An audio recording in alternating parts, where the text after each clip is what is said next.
takes care of their, so they have to drop their.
Let us pray. Almighty God, who in wisdom and goodness have appointed the office of leaders and parliaments for the welfare of society and the just government of the people, we beseech you to behold with your abundant favor us, your servants, whom you've been pleased to call to the performance of important trusts in this republic. Let your blessings descend upon us here assembled, and grant that we treat and consider all matters that shall come under deliberation in so just and faithful a manner as to promote your honor and glory, and to enhance the peace, prosperity, and welfare of our country and of those whose interests are committed to our charge. Amen.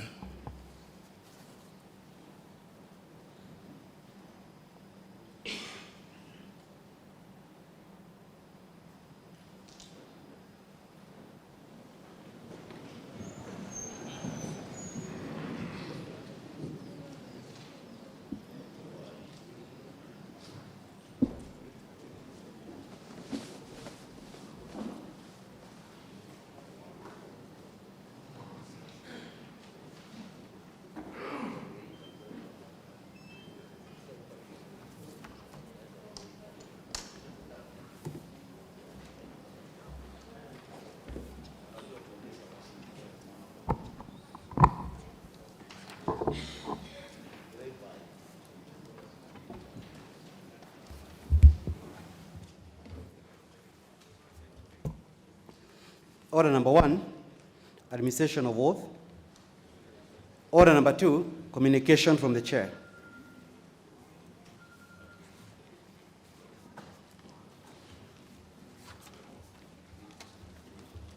Honourable members, acknowledging that mobile telephony has become a part and parcel of our daily lives, please just ensure that yours is in silent mode when you're in the house. I'm sure your constituents will be able to see you that you are now busy. Just tell them when you look at the TV and you see we are in, wait until we come out.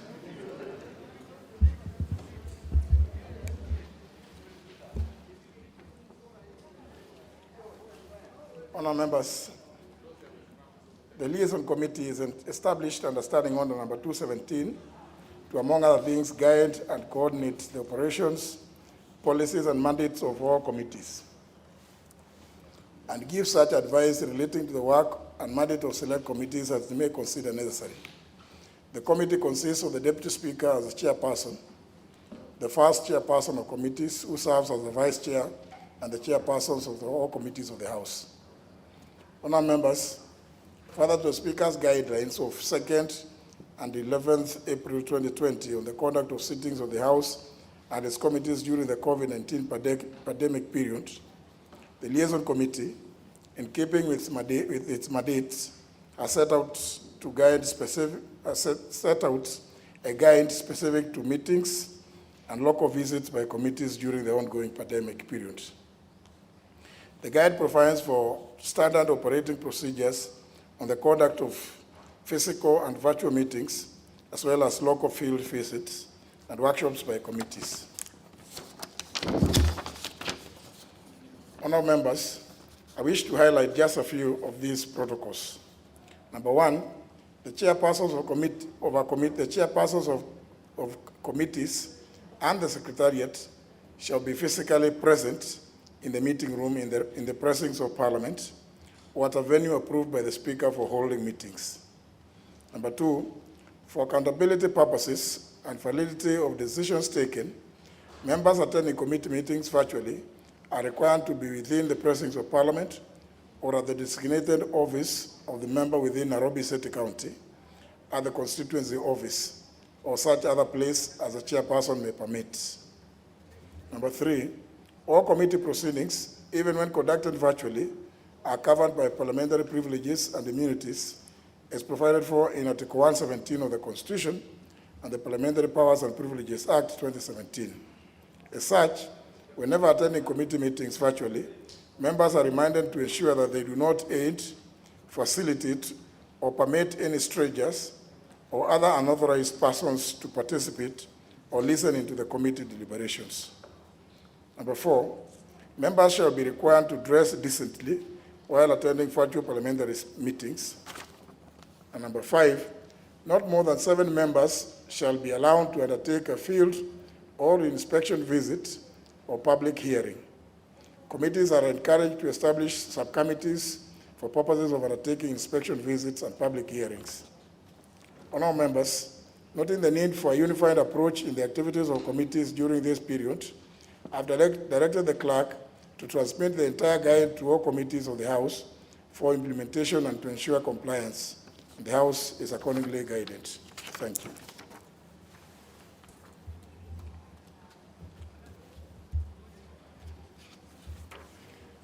Honourable members, you will recall that on Tuesday, 22nd September 2020, the House rejected at second reading the County Wards in brackets Equitable Development Bill, Senate Bill number 34 of 2018. The consequence of this decision is that the bill will be referred to the mediation committee, the mediation process, contemplated under Articles 112 and 113 of the Constitution, and our Standing Order 149 of the National Assembly Standing Orders. Now, members, I wish to notify the House that in accordance with the provisions of Article 113 of the Constitution and in consultation with the leaders of the majority party and the minority party, I've appointed the following members to represent the National Assembly in the Mediation Committee on the said bill. Number 1, the Honourable Wafula Wamunyinyi, MP. 2, the Honourable Fred Chesebe Kapondi, MP. 3, the Honourable Moses Lesonet, MP. 4, the Honourable Sophia Abdi Nur, MP. Number 5, the Honourable Richard Tongi, MP. Number 6, the Honourable Fred Othiambo Ouda, MP. And number 7, the Honourable Edward Okukawunya, MP. The Honourable Wafula Wamunyinyi will lead the National Assembly team. Honourable members, the members are advised to liaise with their Senate counterparts so as to expeditiously embark on the process of developing a version of the bill that may be agreeable to both houses within the timeline set out in Article 113, Clause 4 of the Constitution. I thank you.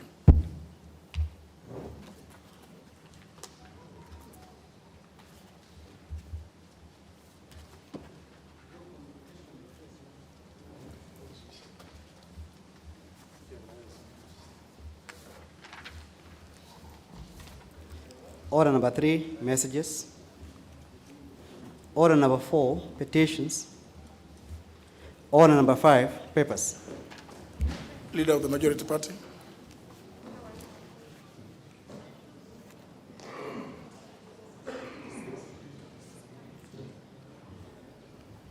Leader of the Majority Party.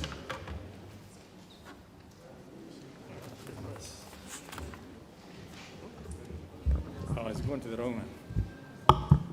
Honourable Speaker, I beg to lay the following.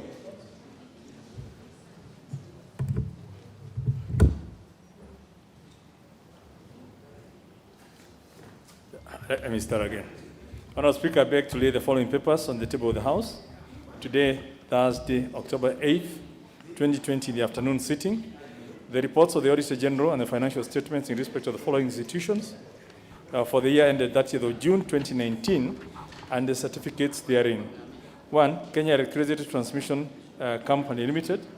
B, the Teacher Service Commission. And C, the Commission on Revenue Allocation. The Chairman, Departmental Committee on Transport, Public Works and Housing.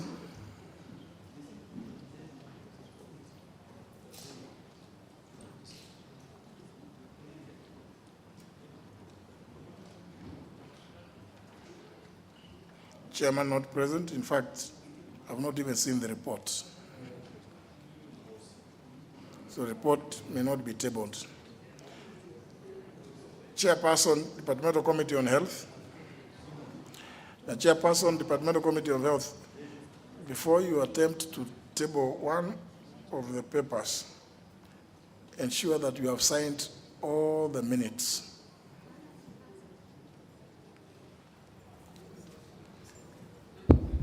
Mr. Speaker, it was communicated to me by the clerk, and I've requested them that we first withdraw and finalize with signing. Yes. And then we will be able to table them next Tuesday. Okay. Thank you, Mr. Speaker. But you can still table the report on the petition.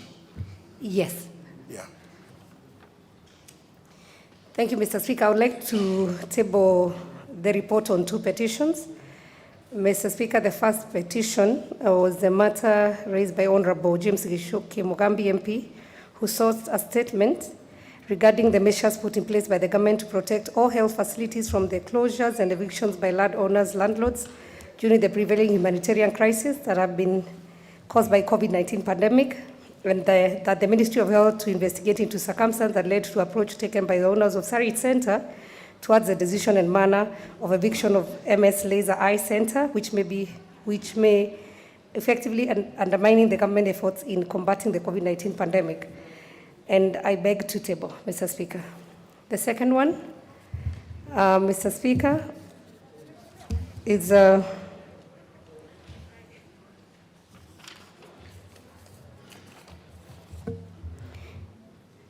statement sought by Honorable Jude Jomo regarding the forced COVID-19 test. And The statement. oh, this was a petition. It was sought from, it's a statement, yes. Yeah, that's a statement. Yeah. It's a statement regarding the forced COVID-19 test No, of we the are late. not, we are not yet there. We are not yet at that order. Okay. So I first table the first one. I'm well advised. Report of the petition. Okay. Yeah. Thank you, Mr. Speaker. I table.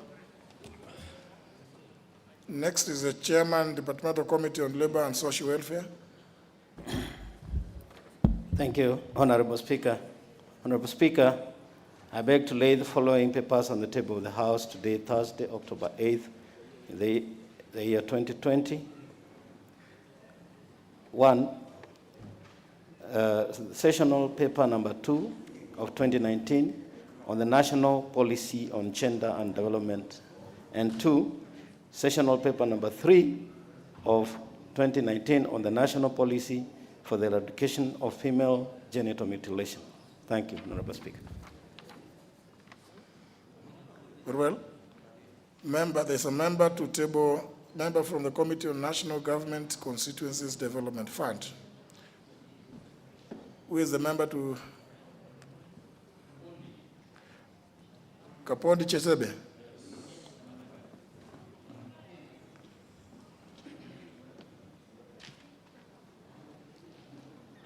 Do you have a card? It is here. Yeah, Mr. Speaker, sir, I beg to lay the following paper on the table of the House today, Thursday, October 8th. A report of the Select Committee on the National Government Constituency Development Fund, Amendment number 2, Bill National Assembly, Bill number 58 of 2019. Thank you, Mr. Speaker. Very well. Next, the Chairman, Constitutional Implementation Oversight Committee. Honorable Kioni. Thank you, Mr. Speaker. Mr. Speaker, I beg to lay the following paper on the table of the House today, Thursday, October the 8th, 2020. Report on the Constitutional Implementation Oversight Committee on its consideration of the Constitution of Kenya Amendment Bill number 5, National Assembly Bill number 67 of 2019. Thank you, Mr. Speaker. So the next is the Chairman, Departmental Committee on Sports, Culture and Tourism. Thank you, Mr. Speaker. Honourable Speaker, I beg to lay the following paper on the table of the House today, Thursday, October 8th, 2020, this afternoon, sitting, and then report on the consideration of the submissions from the Ministry of Interior and Coordination of the National Government and the Ministry of Sports, Culture and Heritage to the Gaming Bill 2019. Thank you. Very well. Next order.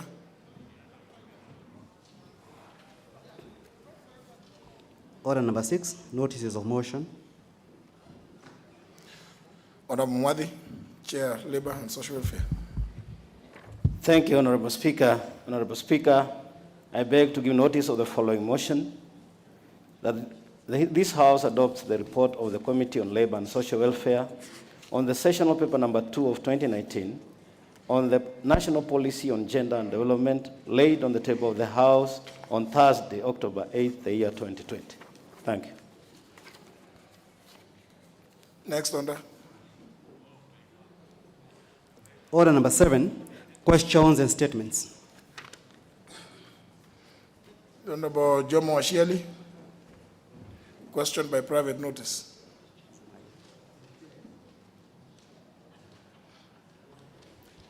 Thank you, Honorable Speaker. Pursuant to the provisions of Standing Order number 42A, sub-article 5, I rise to ask question number 28 by private notice to the Cabinet Secretary for Education.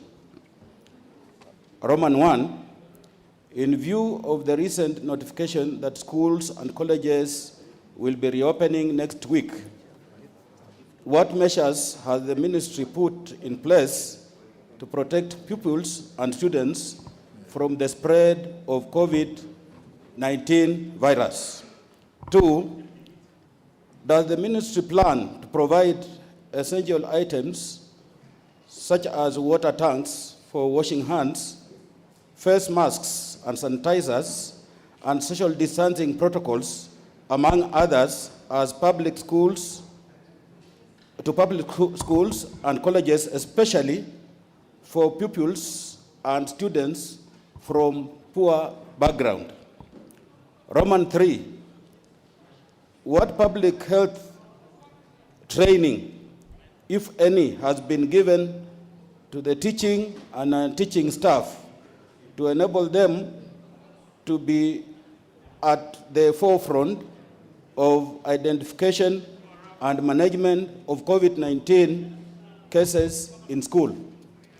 Roman 4, does the ministry consider the 3 working days notice given to parents and guardians adequate for them to make necessary arrangements to enable students to resume classes?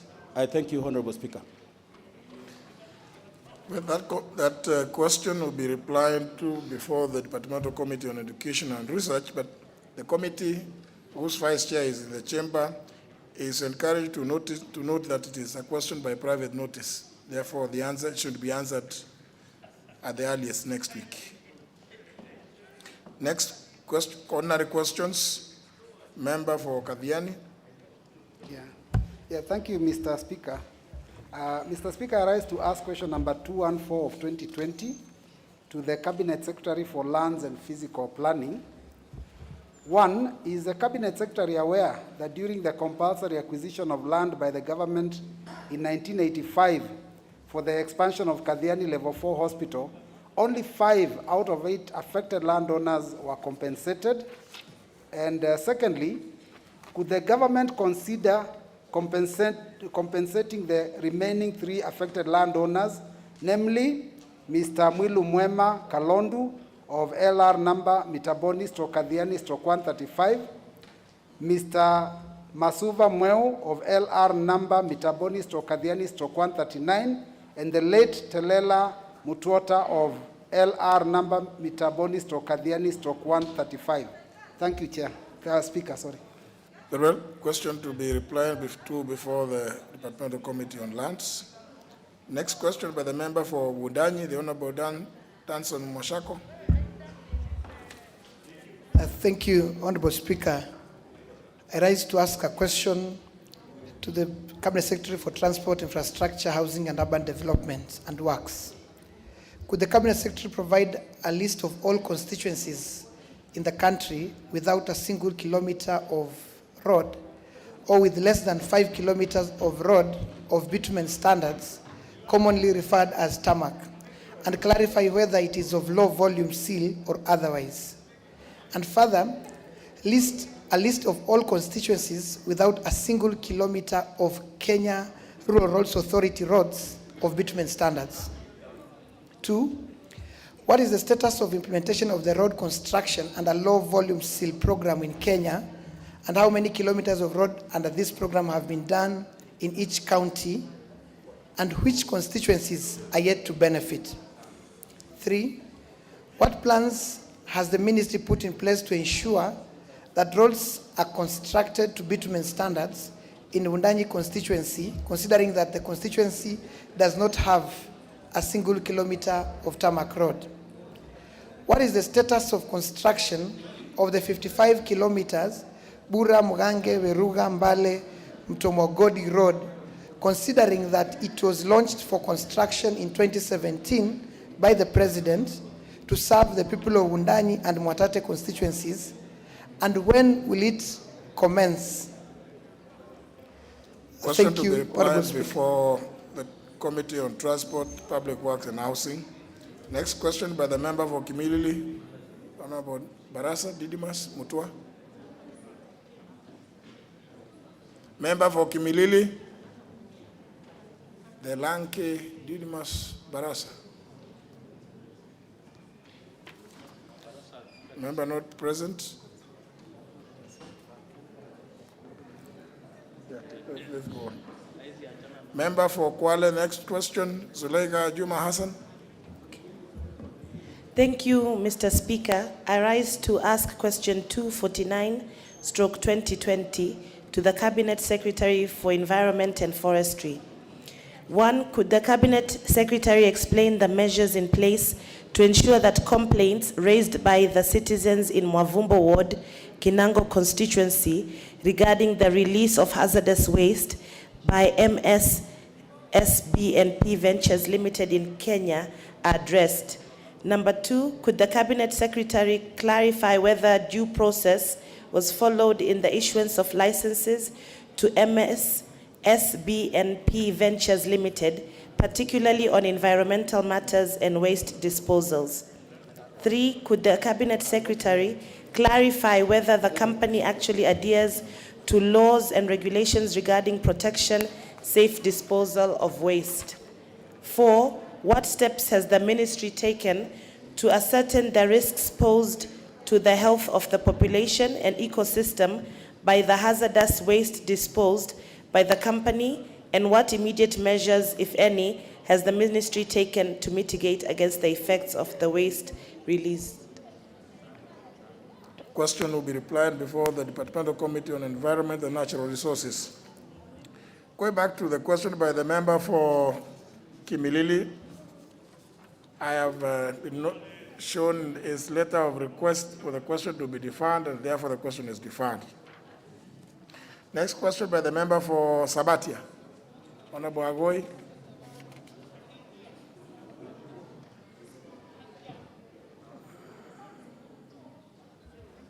Thank you, Honorable Speaker, for giving me this chance to ask question 251 of 2020 to the Chairperson of the Teacher Service Commission.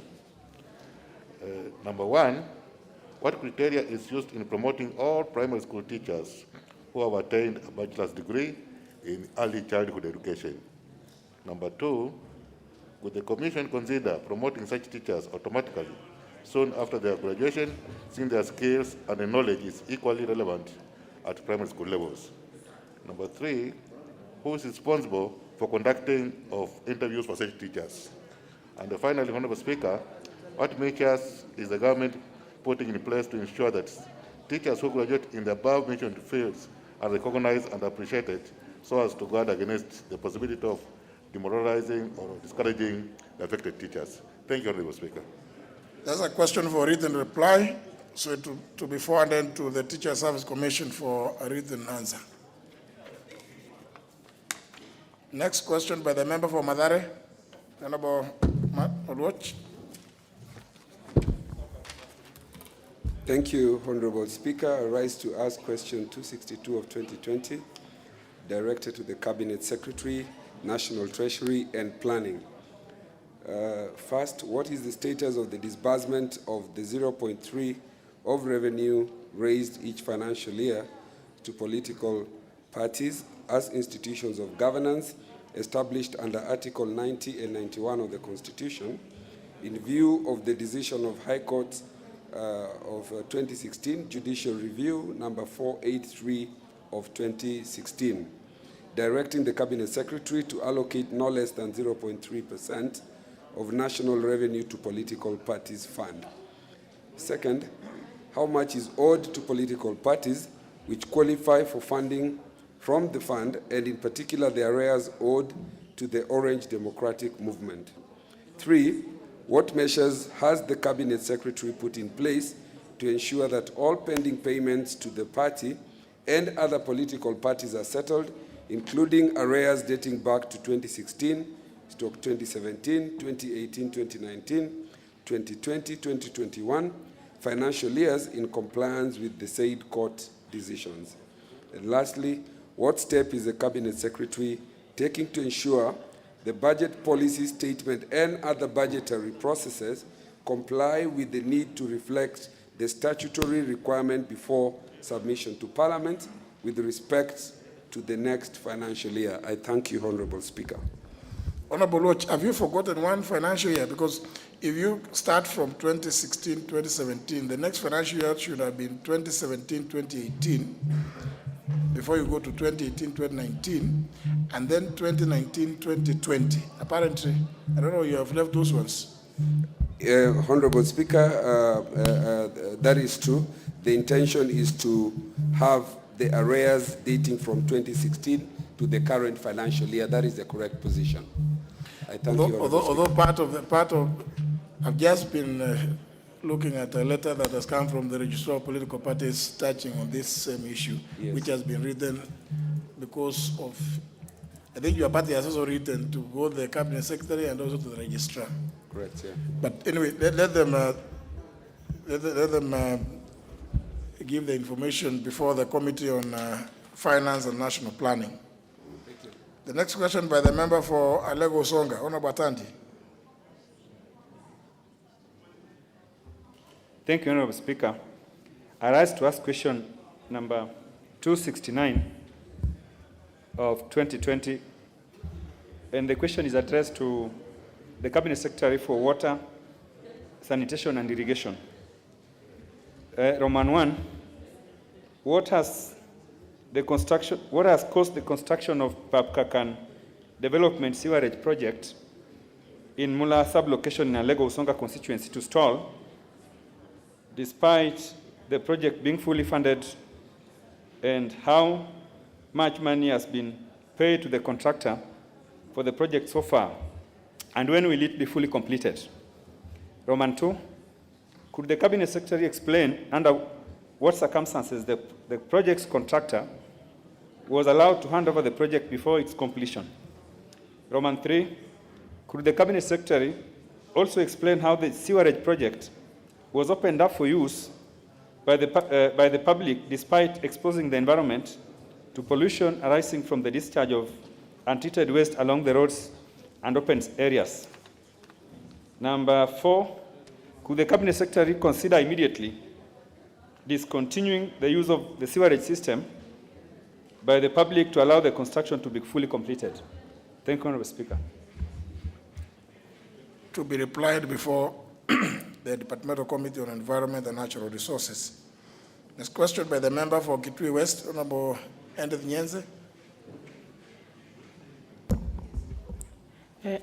Thank you, Honorable Speaker. I stand to ask question number 273 of 2020, and this one is forwarded to the, to the Teachers Service Commission, the Chairman Teachers Service Commission. Question number 1, could the Commission provide an up-to-date criteria used to promote and transfer deputy head teachers for primary schools in Kitui County? Part 2, how many deputy head teachers have been promoted and posted in Kitui County since 2017? And how many were residents of the county? Question number 3, could the commission provide the number of registered P1 teachers who graduated from the year 2008 to date and who are yet to be employed in Kitui County and in particular Kitui West constituency? Part 4, what measures have been put in place to ensure that the unemployed teachers are considered in the ongoing recruitment exercise? Thank you, Honorable Speaker. Honorable Nyense, could you confirm part 3 of the question reads, could the cabinet secretary, is that the one you have, is that how it reads? Yes, Make sure that it is corrected, because your question is addressed to the chairperson of the Teacher Service Commission. And it's advisable that always, before the questions are framed, you also cross-check. So, because, you don't want, you need your answer to be answered. You see, like this one, they can easily fail to give an answer because it reads cabinet secretary.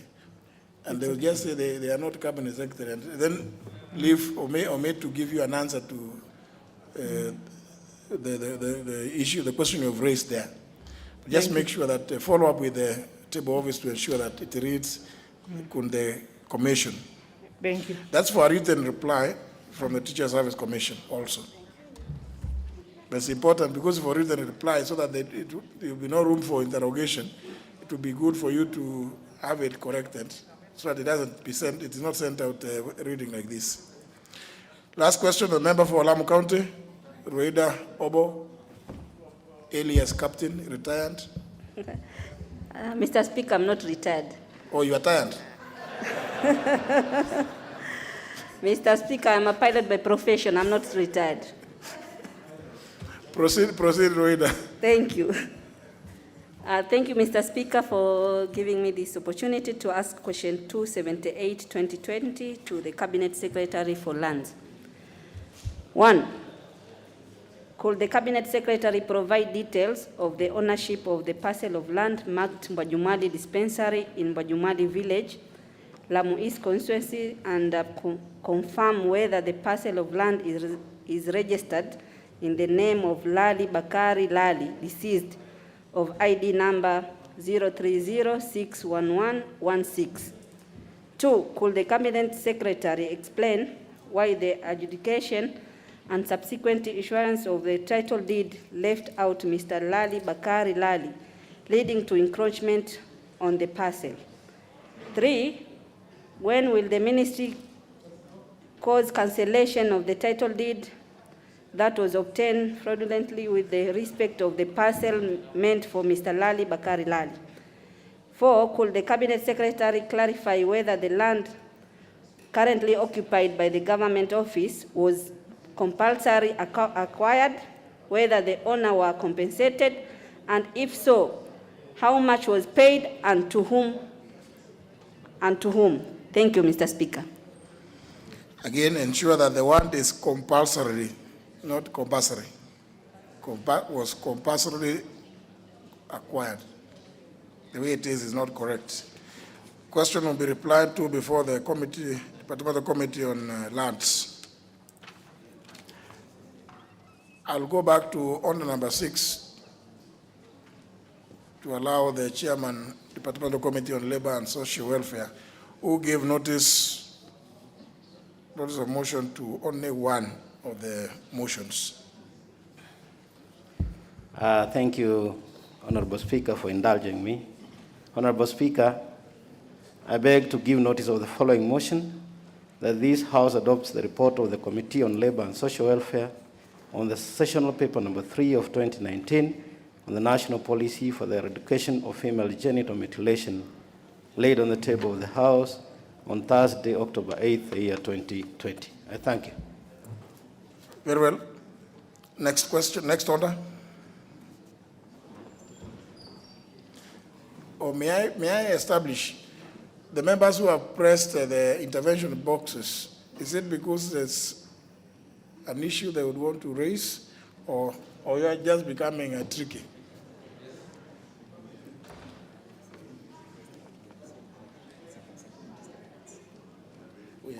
It's actually the same segment. If they are, no, don't raise your hands. As long as you are, I think you've been too much out of the chamber. Please, please. I know, that's why I'm asking, because I have seen a number of you who have pressed the intervention box, and therefore I want to.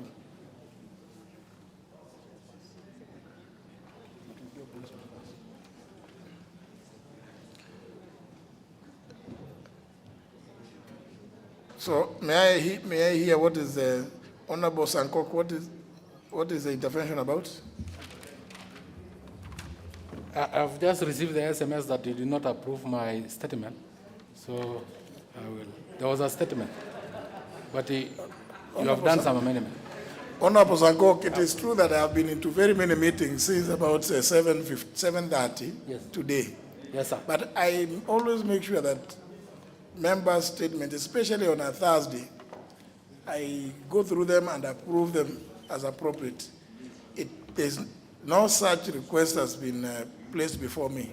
No, there is. So, Honorable Sankok, do you want me to tell you which was the last that I approved and the last?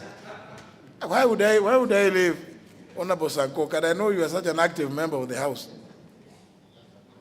The person who is telling you that I have not approved, and this is very wrong. In fact, I wish it must be a member of staff, because that is telling you a lie. How would I be able to tell? You want me telling the Chair of Health that even though I saw her report, she had not signed the minutes, and she has agreed that it means I go through. Honestly, Honorable Sankok, the member of staff who has sent you that message, tell him or her that they are now venturing on very dangerous, treading on very dangerous grounds.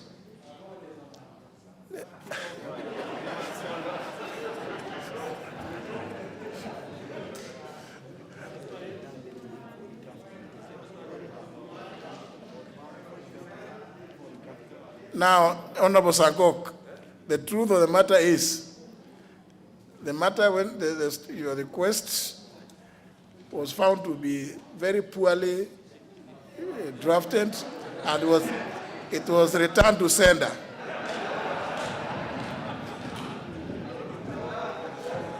So it never go to me. It never go to me. You know, when it is poorly drafted, those ones are sieved elsewhere. So it never go to me. Honorable Sankok, but you are always giving us a little bit of comical relief, isn't it? Member for Kiharu. Thank you, Mr. Speaker, and I request that you give me permission to relax this mask. I rise to raise a matter of national importance, Mr. Speaker, because today, watching our televisions, I am sure all of us as members of Parliament, we have seen the escalation of violence that has happened today in Nyamira, where the Deputy President was going to preside over an empowerment harabe and a church harabe. And the reason why I rise, Mr. Speaker, is because I also attended a church fundraiser on Sunday in my county in a place called Keno, and I witnessed the kind of violence that was meted on Christians by police using government instruments, Mr. Speaker. And I think the trend that we are taking as a country is that we are walking on a very slippery path, and we need to address this matter as a House, because we cannot have police. Honorable Nyoro, just take your seat. Just take your seat. You know the way to go about it is done. You know, these others. Now, you've heard that I've been in meetings since so early in the morning. I have not watched TV, so I'm unlikely to be of assistance. Yes? Especially because something happened on TV. So I am not aware, surely. But if you want that matter to be discussed, Honorable Nyoro, if you want the matter to be discussed, please do the normal thing. Get the requisite numbers. You will get an opportunity. If you want to raise it as a matter of national importance, if you have the numbers, usually will be given the tail end of the day. It is an opportunity just to ventilate. Not that there is any action that happens after that. It is mazungumzo badala ya habari. But if you want, we can allow you that on. And the actions which are anticipated. The question which was put to the Education CS, I raised those questions 4 months ago. A written reply was given, which was very unsatisfactory. The CS was called again before the committee. Even the face-to-face answers were satisfactory. Today, we are facing the same issue. Opening schools without preparation. So I wanted your indulgence and some guidance. What weight does the questions we put to the ministry have in terms of actions that this House really needs? You see, it is not right here. We are in the third year of this parliament. Now, I'm sure you could appear before the committee when the cabinet secretary is answering, so that if you are dissatisfied, you can bring a motion here in the House to discuss the unsatisfactory nature and seek the House to resolve in a particular way. Because now when you tell me, Honorable Martin Owino, that the answer was not satisfactory, a statement was not satisfactory, it never came from the Speaker's office, the answers and the statements never came from the Speaker's office. Now, I'm unlikely to be of assistance. But if, for whatever reason, a statement has been read and you're not happy with it, or the question has been answered, you're not happy, you can apply to the chair of the committee, either to adjourn that matter until the cabinet secretary responds to the specific issues. Even in the old system, if an answer was given here on the floor of the House, and a member was able to persuade the chair, and because those answers would always also be given to the Speaker, copies, and the member says that this answer is not satisfactory, the particular cabinet secretary or minister then would be referred back to come with a more satisfactory answer to the member. Sometimes the answer is given and indeed the entire House feels it is not satisfactory. And the House can therefore resolve. But no, more importantly, under the current constitution, if you think that the kind of answers coming from certain quarters drive you to think that it's a mark of incompetence, you are again at liberty to propose motions to deal with the incompetent state officers. So for now, there's nothing I can say about what was said, because if, and indeed this applies to all members, not just to the Honorable Owino, if the answers you are getting are casual, not detailed, don't respond to the issues, you are at liberty to raise what is unsatisfactory about those answers at the time the question is being answered by the cabinet secretary or whomever, and request the chairman or chairperson, as the case may be, either to refer the matter back to the cabinet secretary or whoever it is that is responding for a more satisfactory answer. But you must give reasons. You don't just wake up and say, this is not satisfactory, and then you sit down. No. You must give reasons as to how it is not satisfactory. And the chairperson, if persuaded by your arguments, the chairpersons also be at liberty to allow your colleagues, because even if you are a chairperson of a committee, you also ask questions directed to other chairpersons. So feel free to also try to help members to dig deep to get appropriate answers from various government functionaries who appear before you. I know the member from Madara, you have a different issue. Not now. Not now. Allow me to finish this. Honorable Bukose. Honorable Speaker, thank you. I have two issues, Honorable Speaker. The first one is on Tuesday, I raised the issue about the statement which I seeked by private notice on the killing of my constituent, and that was to be answered within a week. At that time, the chair for security was not around, and I thought I can revisit it back again so that you give directions on response to this issue. But the Honorable Kabinga undertook to... No, he undertook to give a list of questions which had been dropped, but mine had not been slotted for any response. And by any motion by private notice is to be responded within a week. This, I raised it on 22nd of August, and up to date, it has not been responded to. So I wanted it to be treated Honorable as a matter Koinange, are you aware of that particular issue now that you are in the chamber? Allow me to prosecute the second one, then I can sit. Okay. I'm not aware, Honorable Speaker. But You're not aware? No, I'm only aware of the questions that you directed. We should give a status by today. That was on Tuesday, and which I have here to table the floor of the House, Honorable Speaker. But the question for Honorable Pukose, the answer for that question has not come. Maybe that's the Honorable Pukose. Then you raise it because he says he's not aware of it. Even on 22nd of August. Proceed, Honorable Pukose. Just allow me 1 second.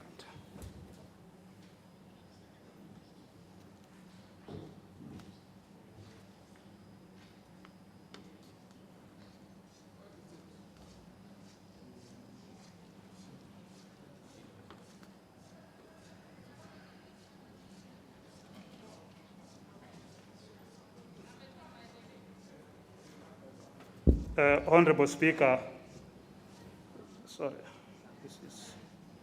allow me a minute just to.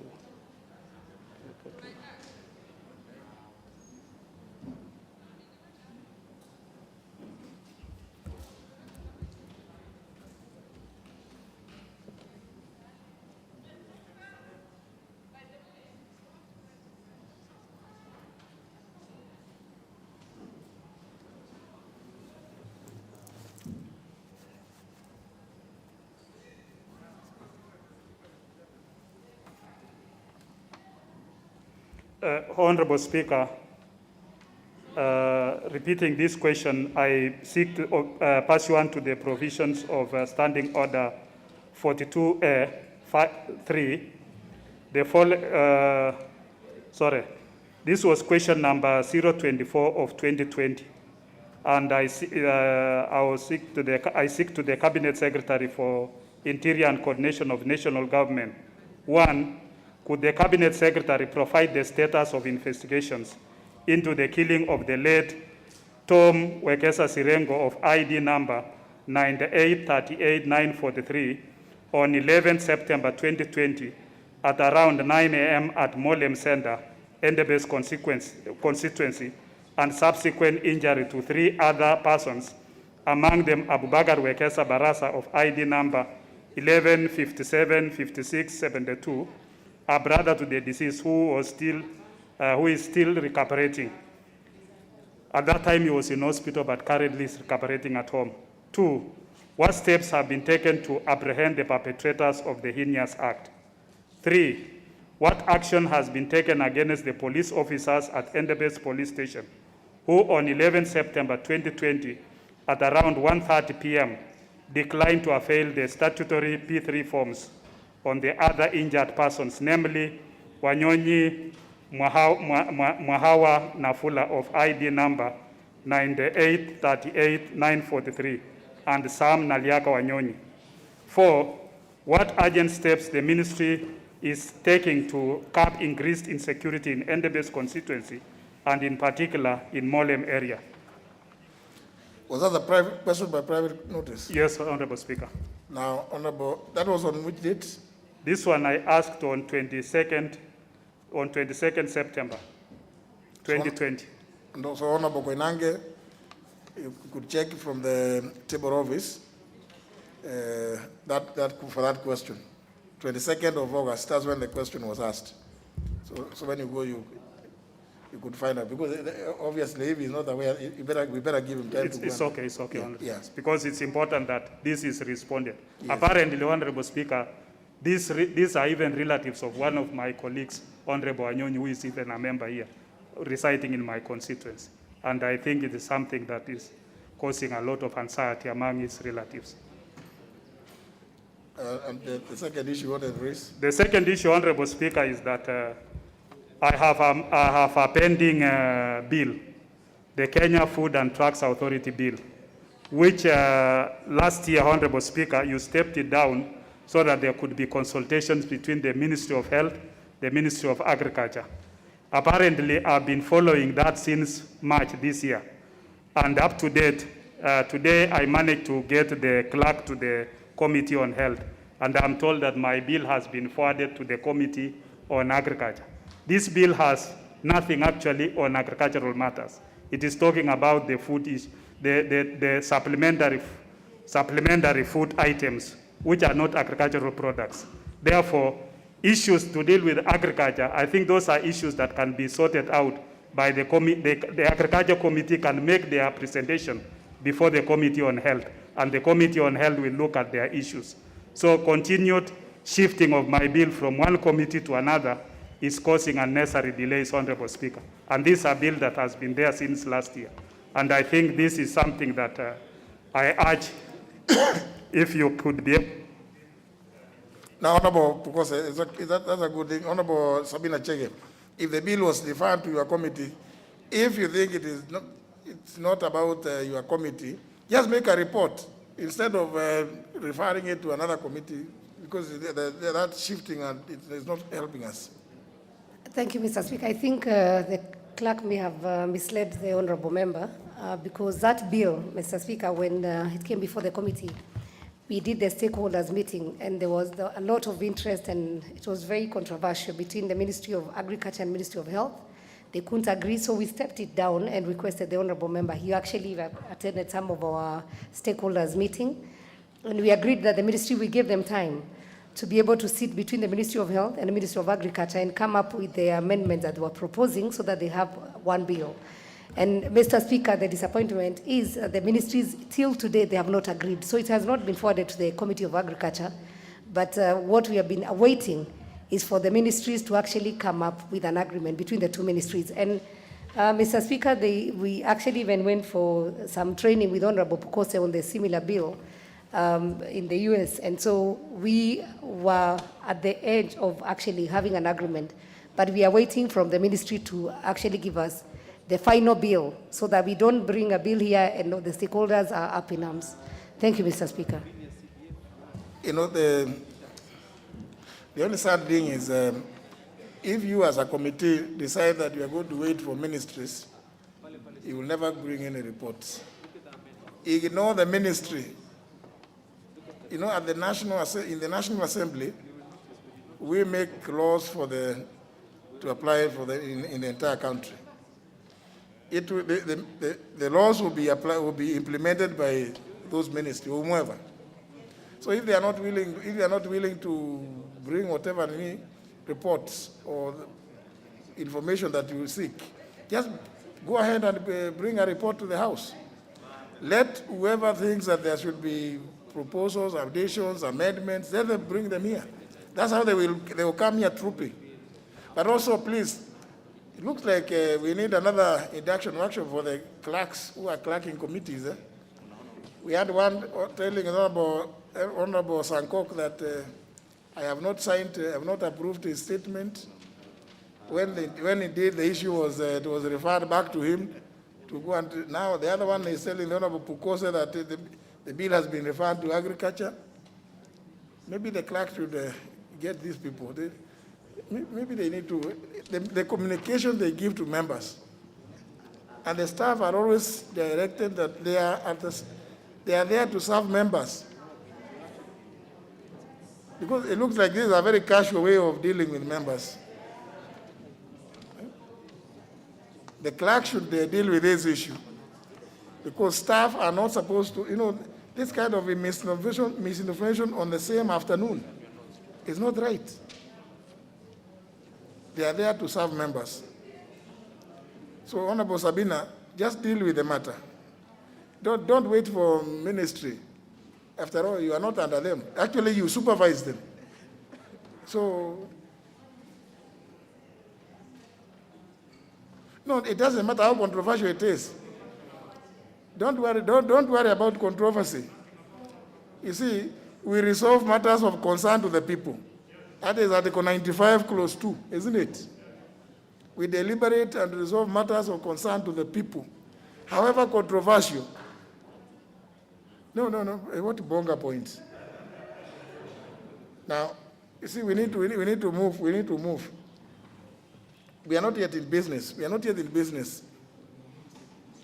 There are some statements to be. There's a request by the member from where? A request for a statement. Thank you, Honorable Speaker.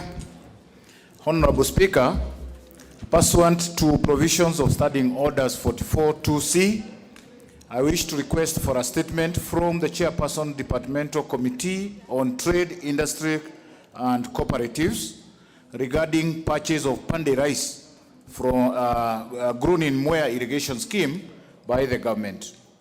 Honorable Speaker, the President visited Mwea on 1st February 2020, where he issued a directive for the government to buy paddy rice from farmers through the Kenya National Trading Corporation, KNTC, at Kenya shillings 85 shillings per kilo. Subsequently, Kenya National Trading Corporation, KNTC, identified the Mwea Rice Growers Multipurpose Cooperative Society, MRGM, as the principal entity to collect rice from the farmers. Currently, MRGM is holding rice worth Kenya shillings 200 million from over 1,400 farmers who are yet to be paid because KNTC is yet to collect the paddy rice from MRGM.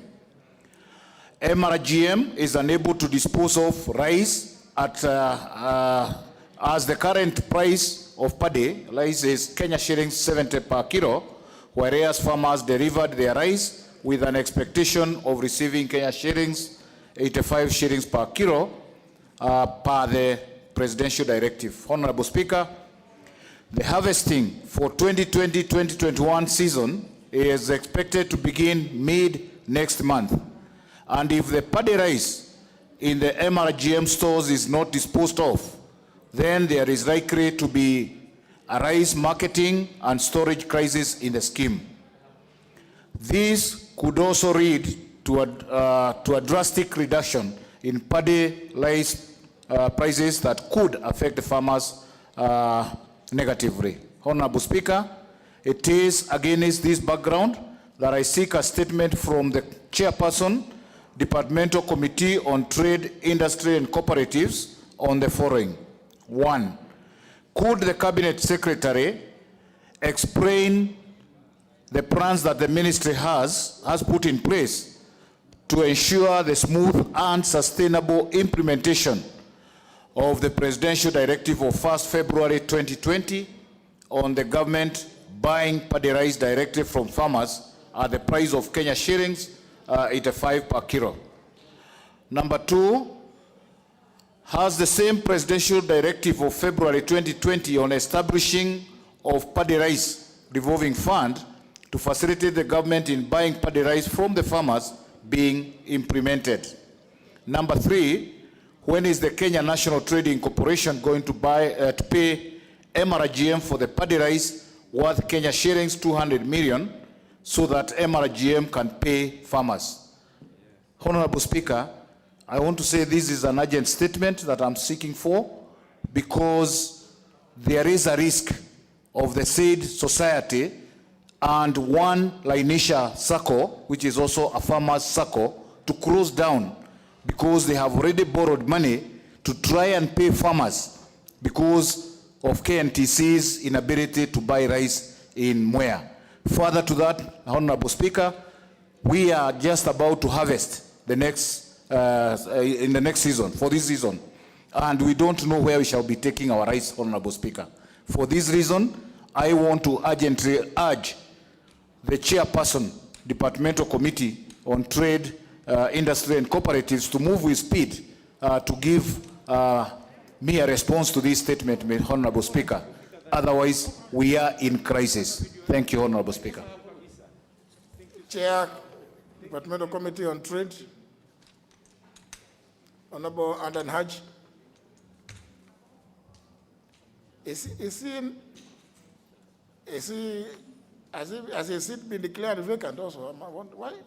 I haven't seen him in a long time. Does he still come to Parliament? The Honorable Andan Haj. He certainly is not your size. He's the member for Funyula. I know you are. But you want to speak on his behalf, please. Yes, Honorable Speaker. I'm a founder member of the committee, and the chair has been around. We were with him in the morning session. He left to attend some urgent matters concerning the committee, and probably I can undertake to alert him shortly so that if it's possible, we could get a response next week, knowing the urgency of the matter. Also having had a lot of interaction in that area in a certain project, I know the urgency of the matter. Thank you, Honorable Speaker. Very well. So you will get in touch. Honorable Ondo, when the member for Muya rises again next week to say he sought a statement, your self also disappear, and then the chairman will say, I've just heard about it today. No, Chair. Honorable Speaker, you can bank on me. I'm a diligent member of this House, and I discharge my duties according to the law. I know you're one of the very few who will always be here till 7 p.m.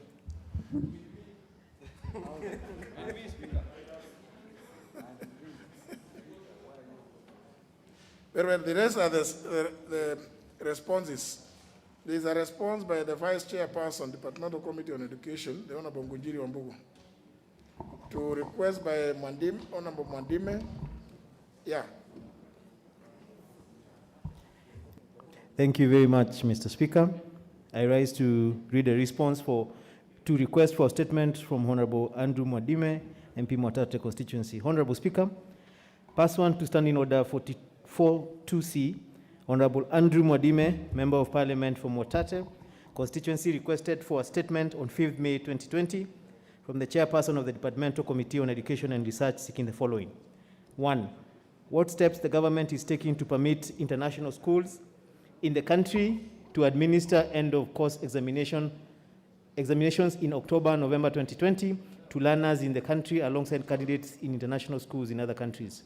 2, when is the government intending to assess the physical and logistical capacity that international schools have put in place to guarantee suitability of facilities and compliance with COVID-19 prevention protocols issued by the government ahead of the exams? Honorable Speaker, the committee transmitted the request for statement to the Cabinet Secretary, Ministry of Education, who provided the following response. In regards to the steps taken by the government to permit international schools in the country to administer end-of-course examinations, the Cabinet Secretary submitted that the Ministry of Education held a consultative forum with the Kenya Association of International Schools on 25th July 2020, where it was decided that in order to facilitate the conduct of the said examinations, exam centers were to provide Kenya National Examination Council with the following. 1. A list of all candidates, including foreign nationals entered by centers for foreign examination latest by 22nd September 2020. 2. Names and qualifications of nominees for supervision and invigilation. And 3. Copies of individual center timetables for examination. The provision of the aforementioned details is ongoing. In light of the decline of COVID-19 cases and fatalities, and following 2 education stakeholder meetings held on 14th and 21st December 2020, the Teachers Service Commission made a pronouncement on the return of teachers to school on or before 28 September 2020 to prepare for face-to-face learning and assessment in academic institutions. This is expected to support the conduct of examinations across the entire education spectrum. Honorable Speaker, as concerns when is the government intending to assess the physical and logistical capacity that international schools have put in place, to guarantee suitability of facilities and compliance with COVID-19 prevention protocols issued by the government ahead of the exams, the Cabinet Secretary submitted that inspection of all schools has already begun and is ongoing. The inspection seeks to confirm whether the schools have implemented the guidelines issued by the Ministry on reopening amid COVID-19. The pronouncement of return to schools is expected further to accelerate readiness of schools to reopen for learning and assessment. Honorable Speaker, I beg to table this response. The member who saw the statement, Honorable Mwadime.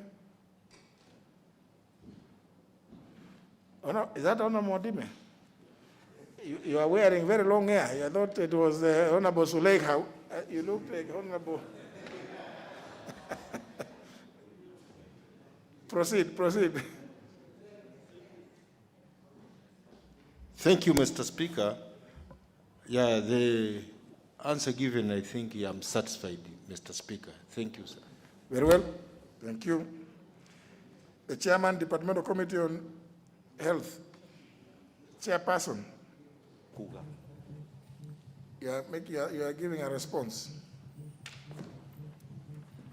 Thank you, Mr. Speaker. And Mr. Speaker, I just wanted to make some clarity on what I was to table today was a petition by Honorable Shelley, and also I was to table the report on the blood transfusion bill. That's what I was to table this afternoon, not what I had said earlier. And this is now the response to the one petition by Honorable Gishoki Mugambi on the laser eye. This matter, Mr. Speaker, I will not really go to the details because when we received the matter as a committee, we also noticed at the same time that this matter was also taken to court by some patients and also the person who is the proprietor, the owner of Laser Eye Center. But Mr. Speaker, we discovered that this was a matter of public interest, so we invited the Ministry of Health. We invited the Laser Eye Center and also the Sari Center. Much of it, we observed that the services offered by Laser Eye Center could not be offered by any other comparable facility, and therefore it was imperative that the Sari Center would allow Laser Eye to handle its patient in the meantime, until such a practical possible to move to another building, because they were ready to move to another building, but then they had engineers who were out of the country, and because of the COVID times, they would not have been allowed to come. Some of them were from India, where we know they are still on lockdown. So despite that, Mr. Speaker, the matter that was taken to court, there was a ruling that the Laser Eye Center, they obtained orders from court to handle its patients in the facility at the Sari Center, which is currently, they are doing that until they're able to bring their engineers. So that's the matter, and I beg just to table that report. Very well. Did you have another one? Yes. The one by Honorable Jude Jomo? Yes. Yes. I'll also do a summary because this is a matter that has also, time has elapsed, Mr. Speaker, and Mr. Speaker, this matter was brought in, the Honorable Jude Jomo sought a statement regarding the first COVID-19 test result of the late Mrs. Margaret Jomo. And since Honorable Jude Jomo has gone through the statement, and we also heard him with the Laser Eye Center and the ministry, so I would not want to really go into the details on the answers because they had asked for many, there was 8 questions. But Mr. Speaker, the committee discovered that despite the government having several facilities that are able to test, the issue of reagents was a challenge.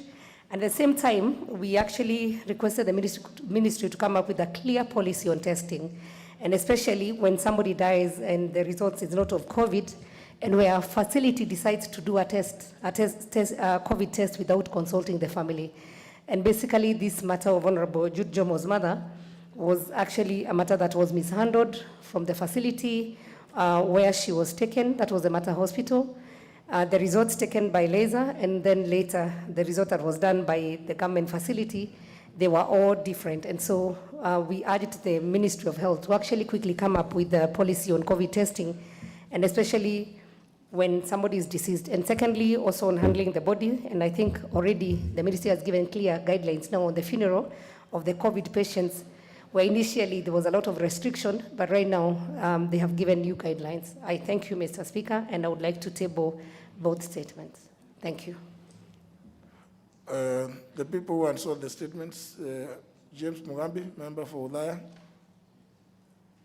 on Lesa. The Honorable Jude Jomo, member for Kiambu Town. Both of them not being present, matter rests there. Leader majority.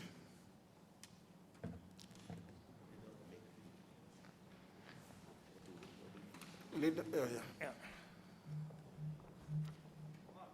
Honorable Speaker, pursuant to the provisions of Standing Order number 44-2A, I rise to give the following statement on behalf of the House Business Committee, which met on Wednesday, October the 7th, 2020, to prioritize business for consideration.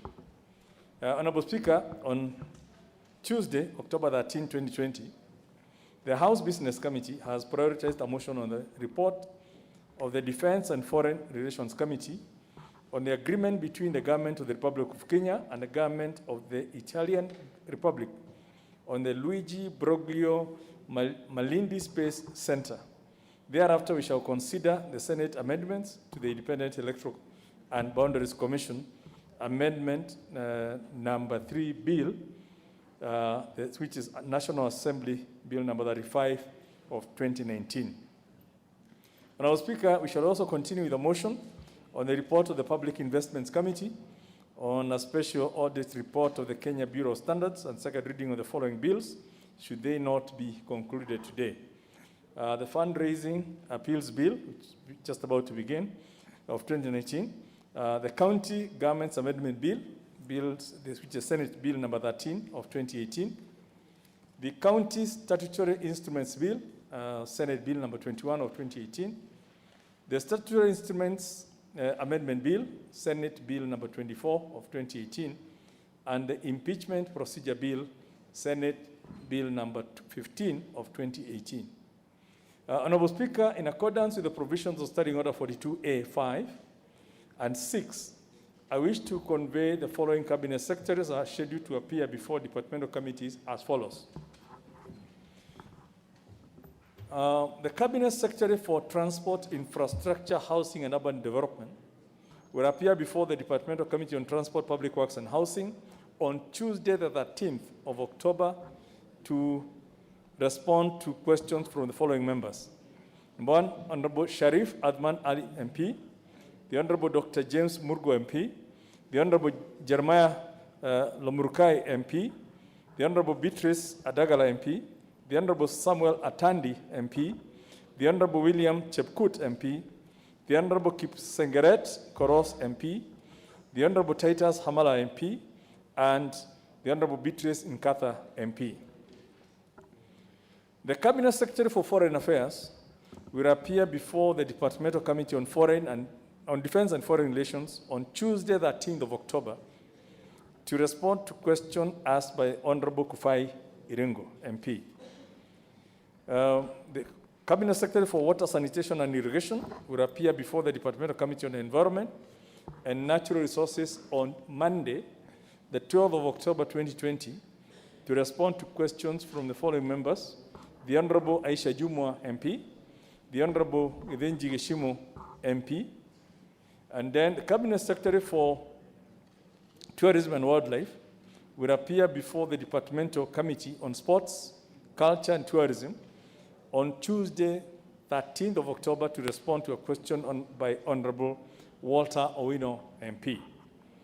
The Cabinet Secretary for Agriculture, Livestock, Fisheries and Cooperatives will appear before the Departmental Committee on Agriculture and Livestock on Wednesday, the 14th of October 2020, to respond to questions from the following members: the Honorable Walter Owino MP, the Honorable Kabinga Ashira MP, and the Honorable Rashid Amin MP.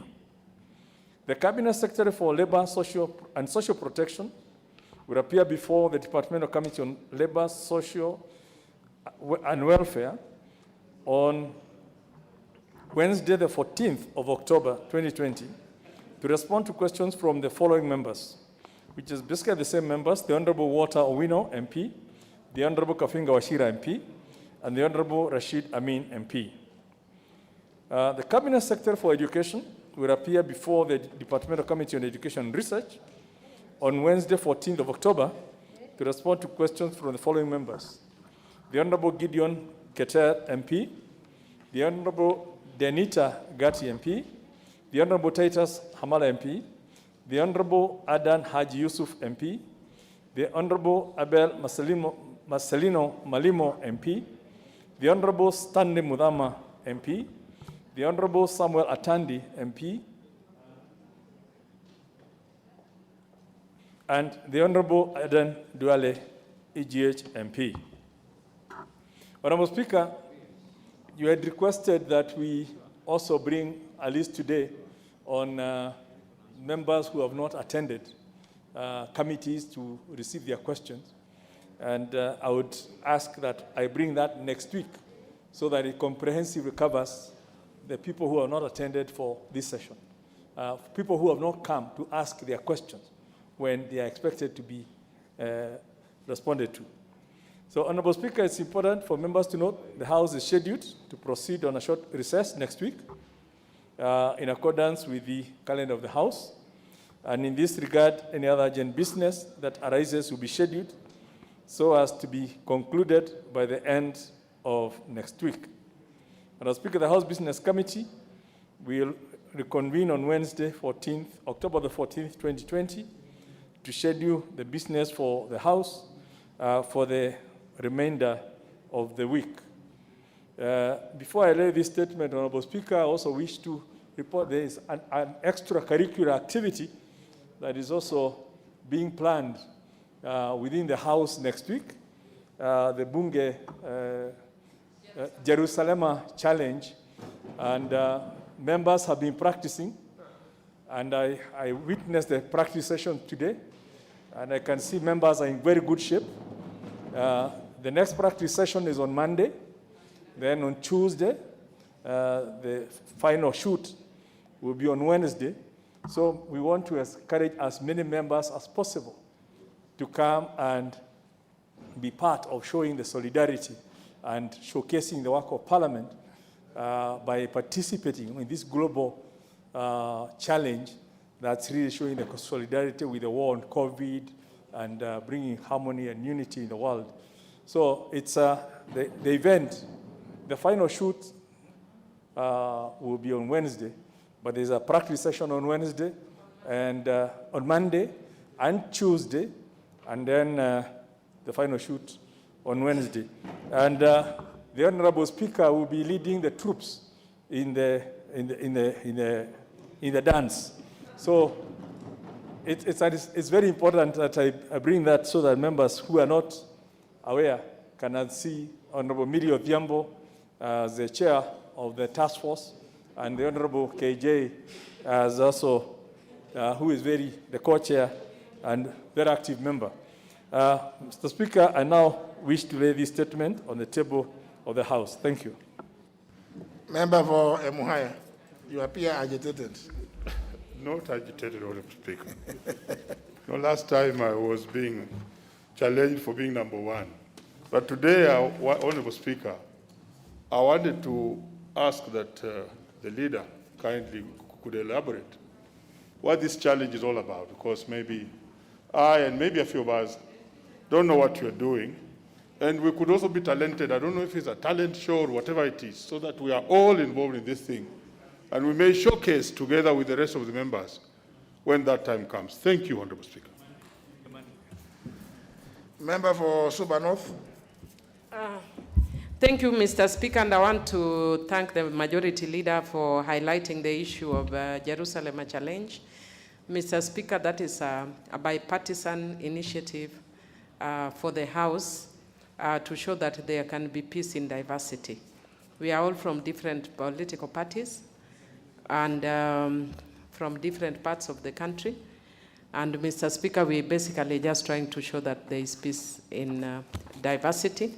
And maybe just one of the things I wanted to add is that we'll have part of the shoot on Monday afternoon. And it's also very good for us as a workout. So we encourage as many members as possible to come. And Mr. Speaker, I also want to thank your office for the support you have given us towards that. because this was actually a theme song of encouragement. It has actually become sort of a track sound for the COVID, the hope in the COVID or pandemic period. Mr. Speaker, having said that, we were also, we'll be seeing you later, because we just don't want the members, but we want the whole of Parliament. Senators also agreed to join us. But I wanted to also request, Mr. Speaker, that if we can have the entire formation of Parliament join us, but we are doing a letter to that effect. Finally, Mr. Speaker, on the issues the other issues, the parliamentary business that the Leader of Majority has raised, I want to thank you for the statement you gave last, or the issue that you read last week on private members' bills. And I would just request, if the Health Committee is not ready with my bill, because I actually have 3 bills. There's Assisted Reproduction Technology Bill, Reproductive Health Care, which I was willing to let go for because there's one in Senate, and the Child Justice Bill that has disappeared in thin air. I was told it's in Justice Committee. Justice Committee says they don't have it, but it has already been dealt with by the Budget Committee. So if at least the one for assisted reproduction, if it could be prioritized for next week, because it's been more than a year now. Thank you, Mr. Speaker. See, that's why I encourage chairpersons to remain here. Now the Chair of Health, I think, has assumed that that's the end of the week. She has taken off. Now, she should have been here to hear Honorable Millie make that request.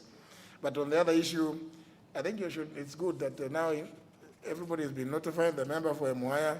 You can invite him to do some little jig, and I'm sure he will enjoy it.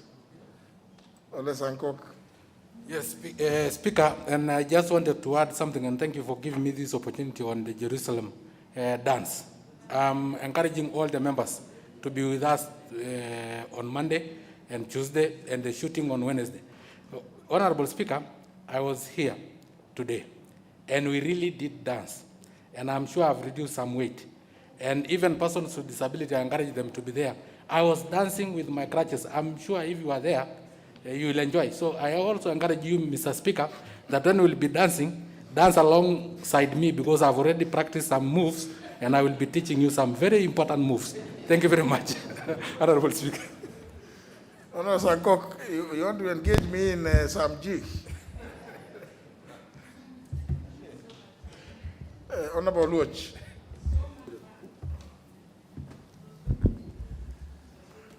Thank you very much, Mr. Speaker.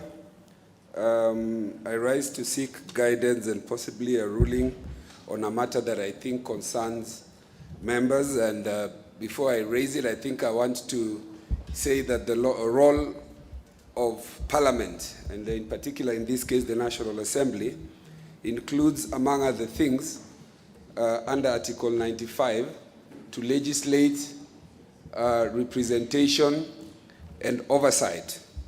And the fact that members bring private member bills is contemplated both under the Constitution and the standing orders. And secondly, that it is a good thing, not a bad thing, that members would want to inundate and to clog the system with private member bills. That means they take seriously the role of representation and solving the problems of the people. Mr. Speaker, the context against which I bring this, and I apologize if I will have be repetitive in terms of a ruling you've given in this matter, is against the background of subcommittees of Parliament. Committees of Parliament as established under Article 24 of the Constitution and also on the standing orders. 124, not 24. 124, yeah. Thank you, Honorable Speaker, are established as tools that are intended to aid, and they exercise delegated powers of the members in plenary. Under Article 94(5), the Constitution actually states that no person can make any provision that has any force of law other than this House. And the reverse of that must be read into that provision to say that no person or body can reject a proposed legislative proposal other than this House. And in particular, when members bring private member bills, and I'm saying things out of experience, and I've listened to Honorable Mini and other members bring these issues, the committees which are intended to aid us in the legislative process have not done as much. And as I say this with utmost respect to the chairs. And I also want to say, and I said this when the majority leader was appointed, that I hope that in his term, which is maybe 2 or 3 months into his term, more private member bills will find themselves in the House. And Honorable Speaker, I want to confirm that some changes have been seen. There has been some more private member bills coming, but Honorable Speaker, a lot of bills are either stuck somewhere or have found themselves in the graveyard somewhere, and members end up losing direction. Honorable Speaker, the reason also that I bring this is that under the Constitution and the standing orders, and let me refer to the standing orders number 114, there is a clear path in which government bills and bills originated by the majority leader go through. And when this House makes a decision either in the affirmative or in the negative, those bills end there with the only proviso that they can be brought after 6 months. But there is not a similar provision that says what happens to bills that private members bring. When I bring a bill and the committee decides in the negative, it is not known whether a report has been written, that report has not been brought into the House, and therefore the House has not made a decision either in the affirmative or the negative. And therefore, Mr. Speaker, I want to persuade this House that the committees of the House cannot arrogate to themselves the role which under Article 94 says that only this House can make a provision that has the force of law, and reading the reverse to it, which is that a decision to negative or not to agree with the legislative proposal rests with this House. And my proposition or hypothesis of this, therefore, would be that all reports, including those that the committees disagree with, they must come before the plenary so that the plenary decides whether that legislative proposal should die or should not die. And I'm saying this conscious of the powers of the Speaker under the standing orders in relation to what are called money bills and other provisions, administrative provisions that the Speaker exercises. Mr. Speaker, I also wanted to pose this question: what is House business? And it is a hypothetical question. House business, in my view, is the business of the House as contemplated under Article 95. And the standing orders also contemplate that that business may be government business, it may be those originated by the majority leader or the chairs of committees, but it also involves business that is originated by members. Whereas we are allowed to do questions, we are allowed to do statements, there is very little room that has been left for members to originate bills which come to this House. And I'm not saying this so that members come up with bill and then end up taking the role of government. I am saying this to the extent that the public that elected us to come to this House expect that we think through the problems that affect them, to propose legislation and to bring them so that whether they're defeated or they pass, there is a record of the House that such an attempt was said. Two particular instances in my view that I want to just highlight. We are now trying to struggle with how do we deal with questions of unemployment and issues about how do we empower our young people. I presented a legislative proposal which died at the Budget Committee. How I wish that report was brought to the House so that the decision as to whether it will location exchequer an amount of money, whatever the amount was quantified at 47 billion, that decision ought to have been remitted to the House so that the House decides that is that a bill or money that we want to impose upon the exchequer. It was a bill that was going to empower the young people to put fund 5% of the revenue. Sorry, that we collect. Honorable Luoch, you are giving us a substance. I thought you were raising the issues about. I will restrict myself. Thank you Now, very much. you know, like that Speaker. one, like that one, I was going to tell you, maybe you are even wrong to say that the House should. That Article 114 says the House may only proceed upon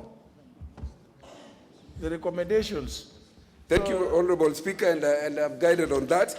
And so, Honorable Speaker, in light of the very many bills that are stuck at the committees, I really want to urge that you give us directions and a ruling on how we can unlock or unclog or give space to members of parliament so that pieces of proposed legislation may find themselves in the House, and a report, even when a committee disagrees with it, so long as it was committed to the committee, ought to find itself in the House, and the House makes a decision either in the affirmative or in the negative. I thank you very much, Honorable Speaker, and I did deliver a letter requesting for that ruling with more details, dated the 6th of October 2010, and I want to repeat, thank you, Honorable Majority Leader, because at least we are seeing light that a few private member bills are coming, and we hope that this door may be opened more. Thank you.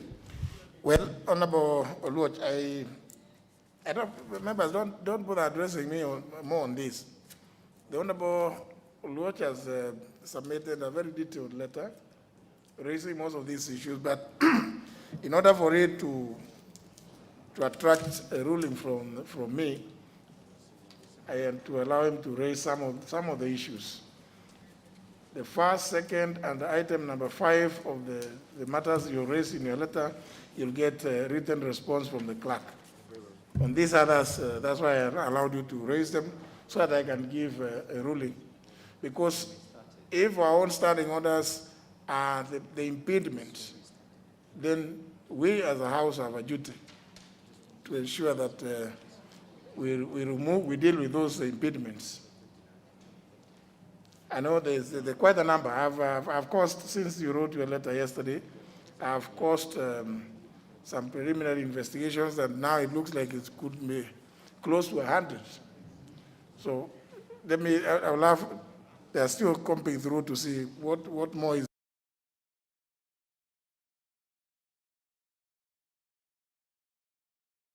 in our standing orders, which might also have been misunderstood by maybe some of the departmental committees, as a result of which there has been these delays. But of course, I know there are quite a number. Even today, you've seen a number of reports which have been tabled. I'm sure next week, many more committees will be tabling more reports. But I will be making a detailed communication relating to this, because I have checked our own rules. There could be some hindrance also there. And then some of them may have been misunderstood by members. Did I see an intervention from the Honorable Kaluma?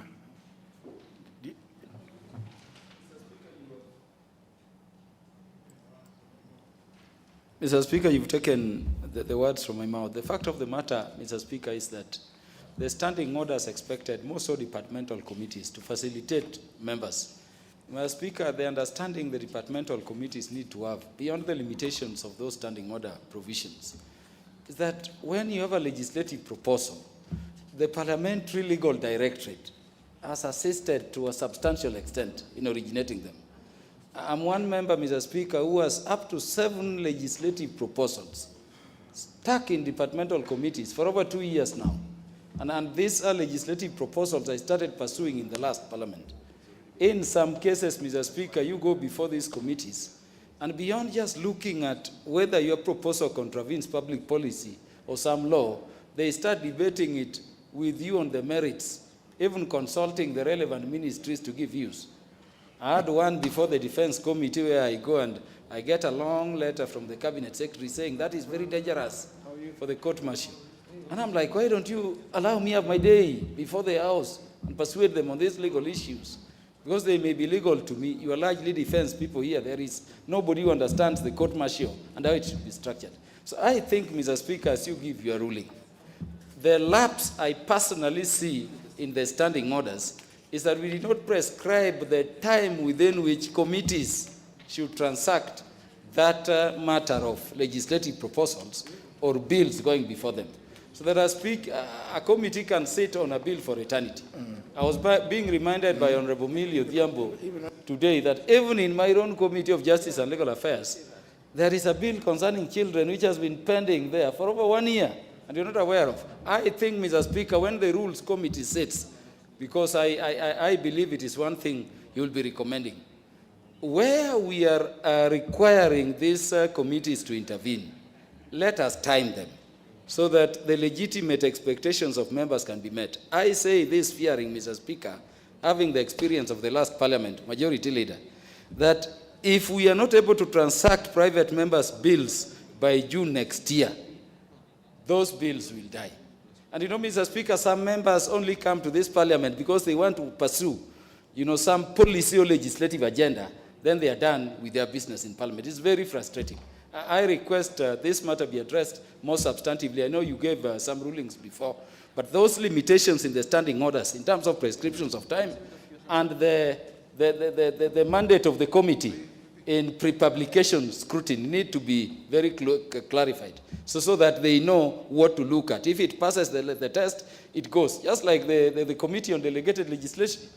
You will have all these regulations, but you have the benchmark. Is it contravening the Constitution? Is it unlawful or lawful? Is there some public policy? If it passes the test, it goes into operation. I think, Mr. Speaker, with those, we'll be able to transact private members' bills. I thank you.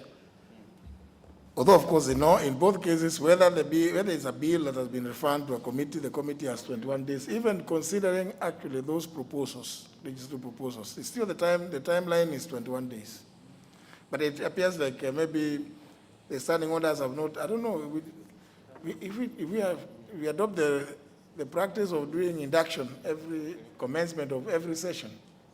So just to remind ourselves, just like Christians go and Muslims who go to worship on Fridays, Christians usually on Sundays, others on Saturdays, even those who tell you that they got covenanted and confirmed and saved in the year of our Lord 1946, they still go, just to be reminded that there is one God, and He's the one that they serve and who protects them. I think maybe we may need to adopt that, but it was assumed that the people who come to Parliament, they pick things very, very quickly, so that it was assumed that once we do induction at the beginning of a term, they pick up and take off, like the member for Vunyula. I know he took off immediately. But I will be making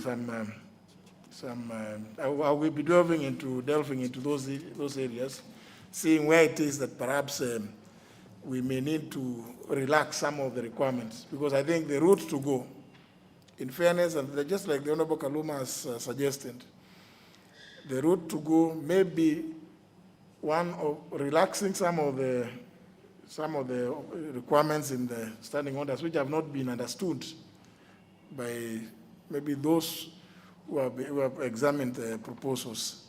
So that, you see, a committee is at liberty to bring, even if it's a bill, to bring a report to the House, say reject, and the House will see whether to agree with it or not to agree.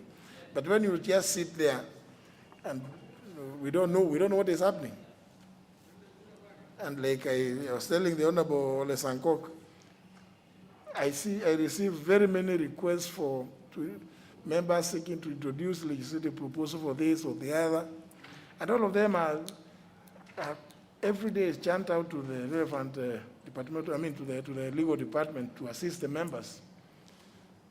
So I think it's a matter that we need to examine before the end of this session, because there are too many proposals by members which have not seen the light of day. And yet, virtually 99.99% of the bills that come from the other house are private members. So even as we prioritize the MIA, we have proposals from our own members here. So, there must be a balance. When we do one, we should do 5. When you do 1 from the Senate, we should do 5 from our own members here, because that's the ratio. That should be the ratio, not 1 to 3 or 1 to 2. No. 67 versus 349. So that should be the ratio. And if we did that, I'm sure we would have passed very many bills here, many of them from private members' proposals. So I'll deal with it, Honorable Oluoch, next week. Next order.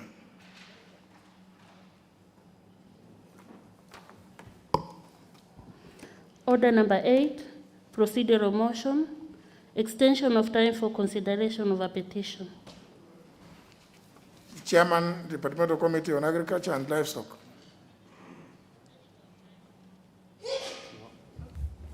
That doesn't appear like a chairman. That one sneezing like that. Mr. Speaker. Honorable Kevin Wanyonyi. Yes, Mr. Speaker. Are you the one to move the motion? Yes, Mr. Speaker. Proceed. Yes. Mr. Speaker, I beg to give the notice of the following motion. Notice? It's a procedural motion. You are giving notice? Yeah. Or you are moving? The motion has drafted. Yes. Yeah. That notwithstanding the procedure of the standing order 2272. There's no one like procedure, is it? Yeah. Can you begin? So that, you know, this thing is important because the records will show what the Honorable Wanyonyi said. Mr. Speaker, this is a procedural motion by the Department of Agriculture, the Committee of Agriculture. And Mr. Speaker, I was begging to give the notice for the motion. I want to defer this motion. Notice? Yes. You are moving the motion, yes. Honorable Wanyonyi. You are in new waters, apparently. Yes. So I've been given this. That notwithstanding the provision of standing order 2272, committal of the petition, that this House resolved to extend the period for consideration of the public petition, specifically hereon by the Department of the Committee of Agriculture and Livestock, by a further period of 60 days, with effect from 8th October 2020. Public petition regarding restoration and revival of the Kenya cashew nut factory, presented by the Honorable Owino Yabaya, the MP for Kilifi North constituency. Thank you, Mr. Speaker. Who is seconding you? No, it is not done that way. Oh, gosh. You have not even moved anything. No, you thought moving is walking to the table. No. Mr. Speaker, most of my committee members are in the meeting, and I'm asking one of the... But you know now, can you move the motion or just ask somebody else to do it for you? Honorable Manso, can you do it? Can you? Yeah, just take the order paper. The motion is there. Yes, it is in the order paper. Order number 8. Front page. Yes, Mr. Speaker, this is a procedural motion, extension of time for consideration of a petition, as is read by Honorable Wanyonyi. I do second, Mr. Speaker. It has not been removed. All right, let me move it for you, Mr. Speaker, with your kind permission, that notwithstanding the provisions of Standing Order 227 sub 2, committal of petition, this House resolves to extend the period of the consideration of a public petition regarding the restoration and revival of the Kenya cashew nut factory, presented by the Honorable Owen Yabaya, MP Kilifi North constituency, by the Departmental Committee on Agriculture and Livestock, by a further period of 60 days, with effect from 8th October 2020. Mr. Speaker, I beg to move. Anybody seconding? I now ask the Honorable Wanyonyi to second. I second, Mr. Speaker. You've done well because you are in unfamiliar territories. I propose the question, which is that notwithstanding the provisions of Standing Order number 227, subsection 2, which relates to Committee of Petitions, this House resolves to extend the period for consideration of a public petition regarding restoration and revival of the Kenya Cashew Nut Factory, presented by the Honorable Owen Yabaya, MP, Kilifi North Constituency, by the Departmental Committee on Agriculture and Livestock by a further period of 60 days with effect from 8th of October 2020. I put the question that notwithstanding the provision of Standing Order 227, subsection 2, relating to Committee of Petitions, this House resolves to extend the period for consideration of a public petition regarding restoration and revival of the Kenya Cashew Nuts Factory presented by the Honorable Owen Yabaya, MP, Kilifi North Constituency, by the Departmental Committee on Agriculture and Livestock by a further period of 60 days with effect from 8th of October 2020. It has many as that opinion say aye. As many as the contrary opinion say nay. The ayes have it. Honorable Wanyonyi, if you are a member of that committee, you have 60 days from today. Because I know the Honorable Owen Yabaya has been raising this issue about this petition. So you owe it to him now to conclude. And remember, a petition like this one, once you conclude, you can table the report here, no debate, unless the House desires to, and give him the report. So please, move with speed. Next order. Order number 9, motion, report on the implementation status of the report on a petition on an inquiry into the crisis facing the sugar industry in Kenya. Question to be put. Honourable members, debate on this motion was concluded yesterday. Tuesday, sorry. What remained was the question to be put, which I hereby do. That this House adopts the report of the Committee on Implementation, report on the implementation status of the report on the Departmental Committee on Agriculture and Livestock, on a petition on an inquiry into the crisis facing sugar industry in Kenya, laid on the table of the House on Thursday, June 20, 2019. Because many as that opinion say aye. Many of the contrary opinion say nay. The ayes have it. Next order. Order number 10, the Narcotics, Drugs and Psychotropic Substances Control Amendment Bill, National Assembly Bill number 27 of 2020, first reading. A bill with an act of Parliament to amend the Narcotics, Drugs and Psychotropic Substances Control Act and for connected purposes. Next order. Order number 11, motion, approval of nominees to the 3 NGCDF constituency committees. The chairperson of the National Government Constituencies Development Fund. I don't see the Honorable Munyinyi here, who's moving. Honorable Kapondi. Very well, proceed.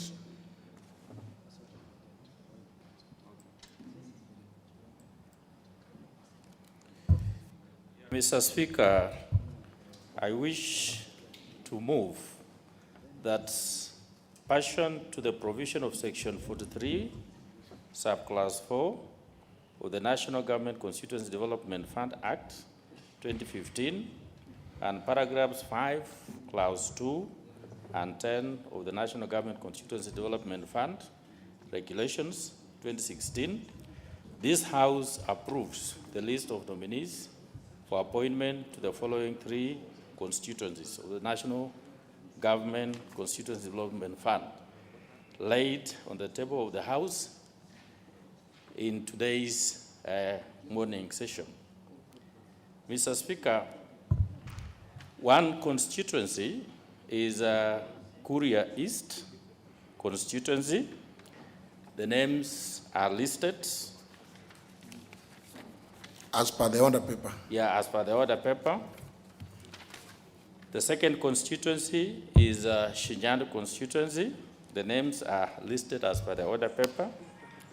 And third is a Mkwenu constituency, which in effect is a resubmission of one name to make it 7. The earlier names were passed by this House, Mr. Speaker. And Mr. Speaker, I'm urging the House to approve these nominees because these are the only 3 remaining constituencies that require the names of their committees to be approved so that the constituencies can function normally as per the Constitution. Mr. Speaker, with those very few remarks, I beg to move and ask the Honorable Ferdinand Wanyonyi, MP Kwanza, to second. Honorable Wanyonyi. I second. Now he has become an expert. Honourable members, I propose a question, which is that pursuant to the provisions of Section 43, subsection 4 of the National Government Constituency Development Fund Act 2015, and paragraphs 5, subsection 2 and 10 of the National Government Constituency Development Fund Regulations 2016, this House approves the list of nominees for appointment to the following 3 constituencies committees of the National Government Constituency Development Fund as laid on the table of the House today morning sitting. The constituencies as appear on the order paper: Kuria East, the categories to which the names of the nominees and the categories to which they have been put, and the sections under which they are being proposed as per the order paper. Second, Shinyalu constituency and the Mgwen constituency, which are being resubmitted to complete the list of nominees as earlier submissions, and only 6 nominees and the categories.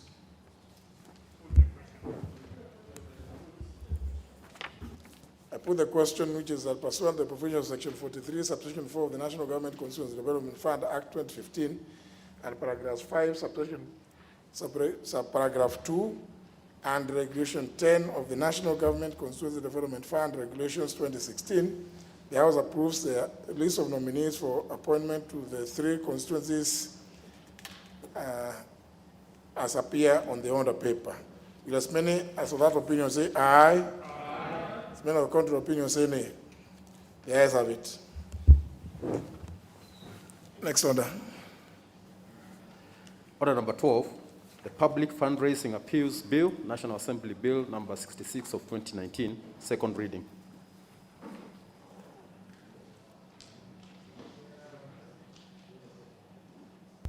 Chairperson, Constitutional Implementation Oversight Committee. Thank you, Mr. Speaker, for giving me an opportunity to move the public, let me just have it right, to move the Public Fundraising Appeals Bill 219. Mr. Speaker, I thank you, and as I move this bill, Mr. Speaker, I think it's important to let the House know that we as a committee had sittings totaling 20 in number, and 17 of these meetings, Mr. Speaker, were to have the public views in form of what we call public participation, while the 3 meetings were the in-house meeting to consider the memorandums or memoranda that came from the stakeholders. And we had meetings, public hearings at within Kakamega, Bungoma, Vihiga, Kisumu, Siaya, Kericho, Laikipia, Nyandarua, Nakuru, Garissa, Embu, Kitui, Mombasa, Kwale, Kilifi, Ramu, and Nairobi. Mr. Speaker, and as I seek to move, I would want to take the opportunity to thank the members of the public who came and participated in a very useful manner, and we had very interesting views from members of the public, views that were captured in the report that we tabled in this House, and I'm sure views that can be led by members if they were to go through the report. Mr. Speaker, the principal object of this bill is to regulate public corrections, which we have been referring to in the past as Harambes. And the main reason is, the other purpose is to align the Public Corrections Act of 1960 of the laws of Kenya with the current constitution. We gave ourselves the constitution back in 2010, but this is one of the pieces of legislation that have not been aligned, and I can report to the House that we have quite a number of such acts that have not been aligned to the 2010 constitution, and we will continue doing so as part of our mandate, and this is one piece of legislation that we seek to align to the Constitution. And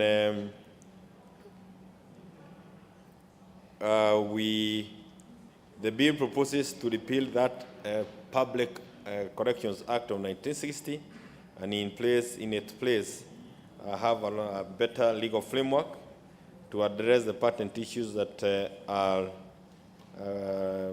bedeviling the public corrections activities in the country today.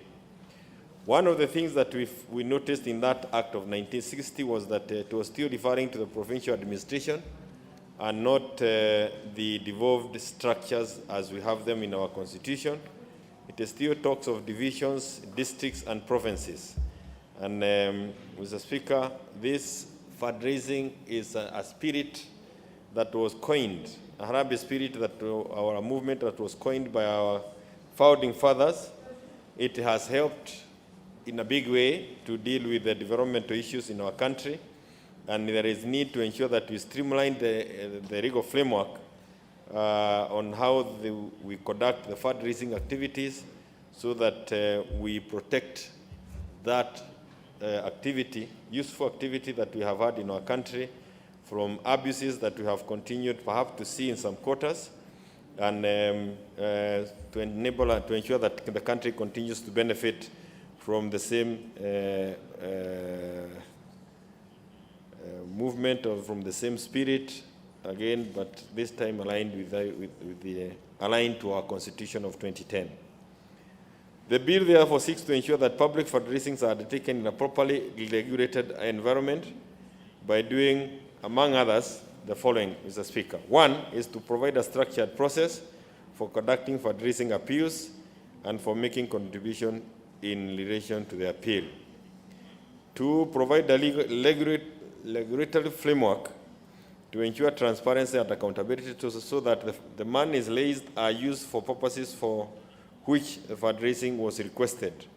Mr. Speaker, it came to the notice of the committee that we have many fundraising appeals that are continue being undertaken in this country, but on quite a number of occasions, the amount of funds raised is not used for what public was told to contribute the money for. And this bill seeks to address such issues, perhaps even having penalties for those who,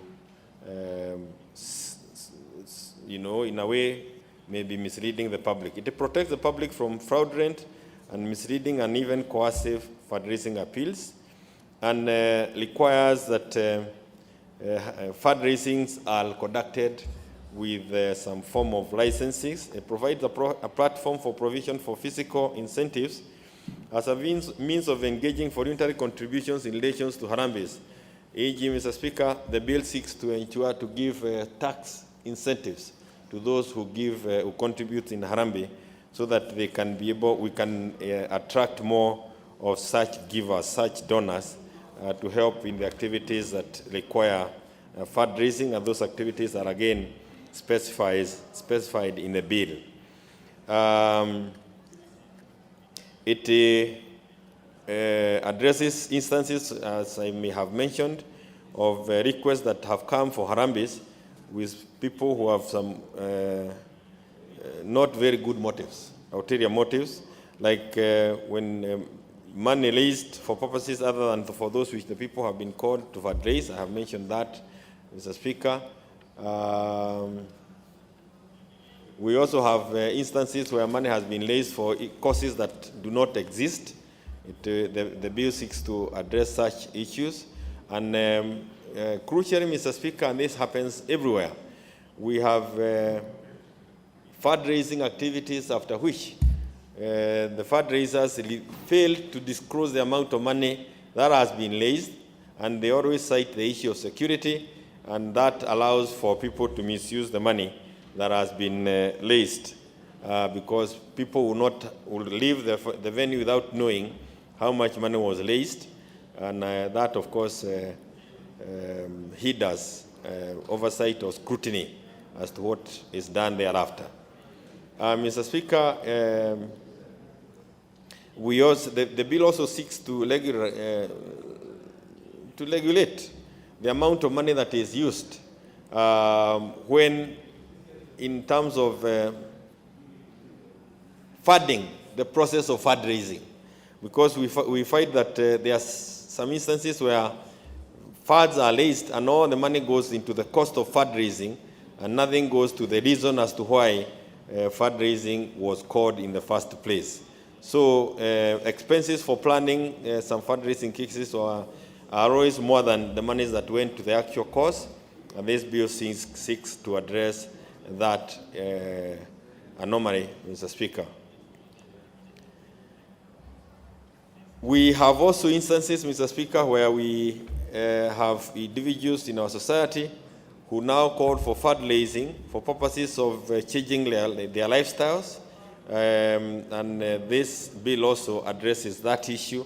And of course, members will be free to look at that and see what else can be done. Mr. Speaker, the bill proposes a fundraising appeals committee. There is also the issue of a county policing authority, the one that exists already, to being required to have this extra activity or this extra responsibility. And if we were to allow the national policing, the county policing authority to have this responsibility of licensing those halambis, then it means that we are not forming another organ at the county level, but using the existing structure. And in so doing, the committee thought that that would be a cost-saving measure. The bill also seeks to exclude some activities from falling within the definition of fundraising, of public fundraising. And private fundraising appeals where the asking for money is made for members of the family or relatives or close friends of a beneficiary. In other words, Mr. Speaker, if you are seeking for money from your friends, close friends, family, let me make it clear. It's from members of the family or relatives or close friends of a beneficiary that may not fall within the definition of public fundraising. Monies for Lavo, Rotary, and gambling also is excluded. Money or property collected by registered religious associations, such as tithes and offerings, also is excluded, and also membership for clubs or payment for membership fee, those are also excluded. Mr. Speaker, I think it is also important to mention that while there is some 21 days notice that is required for you to give to the authority before you do fundraising, there is adequate room for you to undertake urgent fundraising activity that may come, and that authority is the licensing authority have room to allow for urgent fundraising without subjecting the applicants or those applying to the 21 days.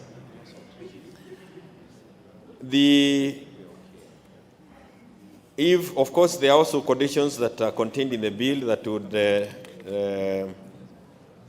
call for failure for a license to be issued. Of course, if there are misleading information or it contains some false information, the application contains false information or misleading information, or the fundraising appeal is unlawful. Mr. Speaker, I think the bill also seeks to bar members of parliament and members of the county assembly. In the amendment, there is also those who are aspiring from being engaged in fundraising activity adversely. And it also makes it as an offense for those who have been given the authority to issue licenses if they deny the applicant a license without a good reason. Mr. Speaker, the bill, I think it will be important for members to pay attention to the whole bill, but particularly the issue of record keeping. Unlike in the past, Mr. Speaker, and I think I need to mention that in the last parliament, the Senator, Professor Anyang' Nyong'o, had moved this kind of a bill, and it had been passed by the Senate, but it collapsed in this House.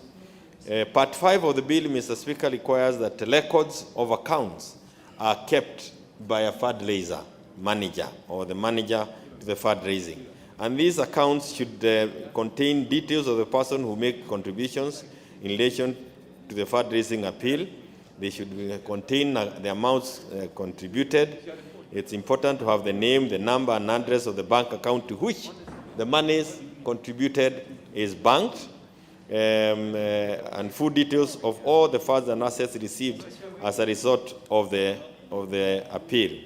Mr. Speaker, I think it is important to know that a lot of the money that at times is contributed in public places through these public fundraising appeals, the public never gets to know whether the money is even banked or it is shared among those who are present.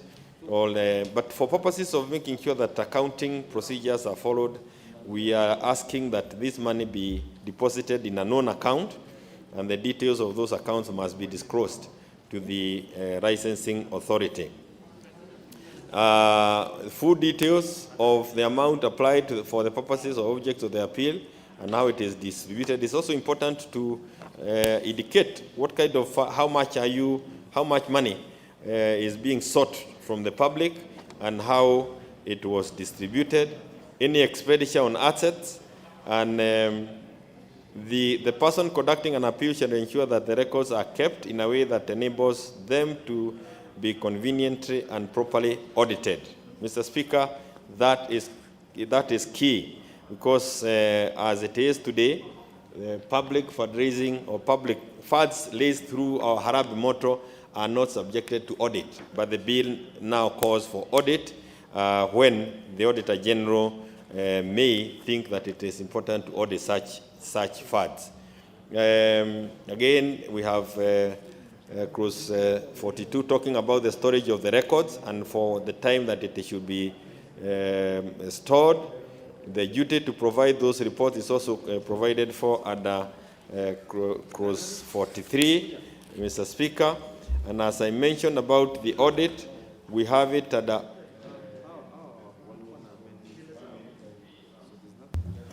the yellow should come when there's 1 minute remaining, but she put the yellow when there were 18 seconds. I'm checking me. I'm always very alert. So give him the minute which would have been the warning. But when you see the yellow come up, 1 minute. The red comes 30 seconds. I apologize, Mr. Speaker. I didn't see it. Perhaps I have a problem with eyesight, but I didn't see the arrow. And Mr. Speaker, I move that the bill be led a second time and ask that my Vice Chair, Honorable Karuma, do the seconding. And I thank you, Mr. Speaker. Member for Homa Bay, Honorable Kaluma.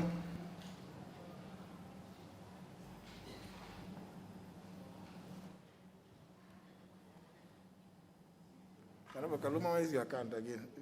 You had it earlier, and it was working. Yes.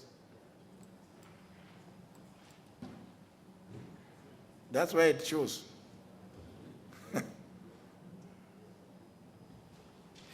Thank you, Mr. Speaker. Mr. Speaker, I rise to second the Public Fundraising Appeals Bill 2019, a bill by the Committee on Implementation of the Constitution, in which I'm Vice Chair. Speaker, Harambees have done some very good things in the country. But Mr. Speaker, we also know that the idea of Harambees has also been exposed to some level of abuse. So much so, Mr. Speaker, that sometimes you don't know what and where you should really help, even if you are to be very philanthropic. You have cases, even as elected leaders, Mr. Speaker, you go home, you get children going to school, they need a rambe. You get churches, they need a rambe. You get people who become opportunistic, not undertaking a serious purpose or seeking to do a serious thing, but a rambe will be called. As Speaker, since I became a member of Parliament, I've noted that the amount of even constructions we were doing in schools through a rambe were so low compared to the amount of work we are able to do with, CDF. There are situations where we would contribute up to 3 million. When you go back to the school and question what has been done, you get something the size of a kitchen.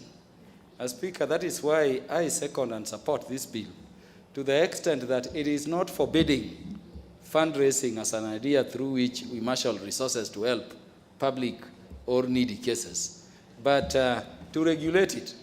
So that, Mr. Speaker, if you have a real situation, it is a real situation, and you deal with it. We are not usurped and sapped over by people who are opportunistic, people who are just abusing this thing.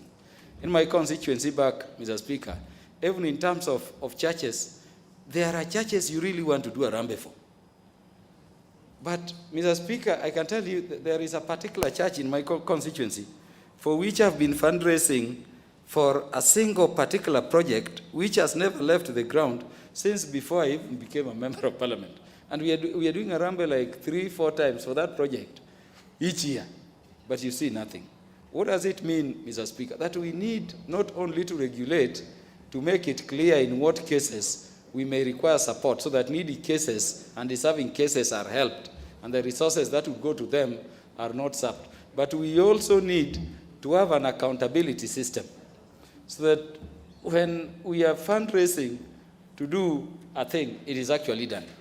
We did a huge fundraising, Mr. Speaker, a short while back, where we were doing Dr. Ida Odinga Library Research and Resource Center at Ogande Girls, which is a former school.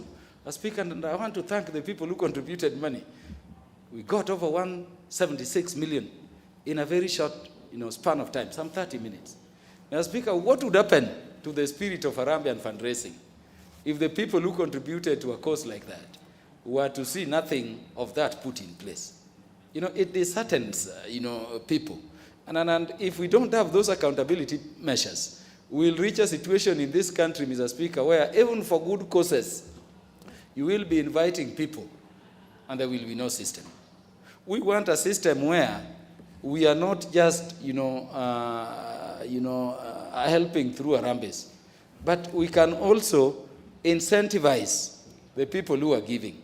That if you are genuinely giving, Mr. Speaker, we can say, have this exemption in terms of particular taxes. And this, Mr. Speaker, is the case in the United States, is the case in developed nations. People can marshal resources, but Mr. Speaker, you are defined, there is incentives, and there is accountability. We have a situation in the country where you don't know where people are getting money from to do Harambee. Are they sanitizing the money? Are we laundering money through Harambes or what? You never know. Mr. Speaker, for this very reason, I support this bill. I know there is going to be opportunity for improvement for those members who are concerned, but it is a good thing that we have it. And Mr. Speaker, with those many remarks, I beg to second.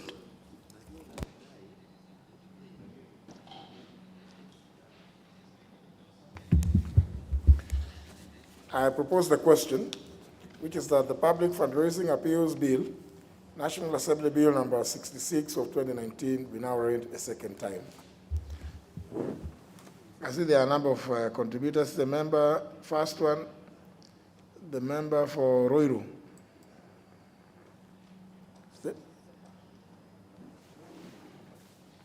Member for Roiru, his name appears as number 1 on the list. I think he must have come, placed his card and then disappeared before we started. Then the next on the list is the Honorable Oduola Diambo, Professor.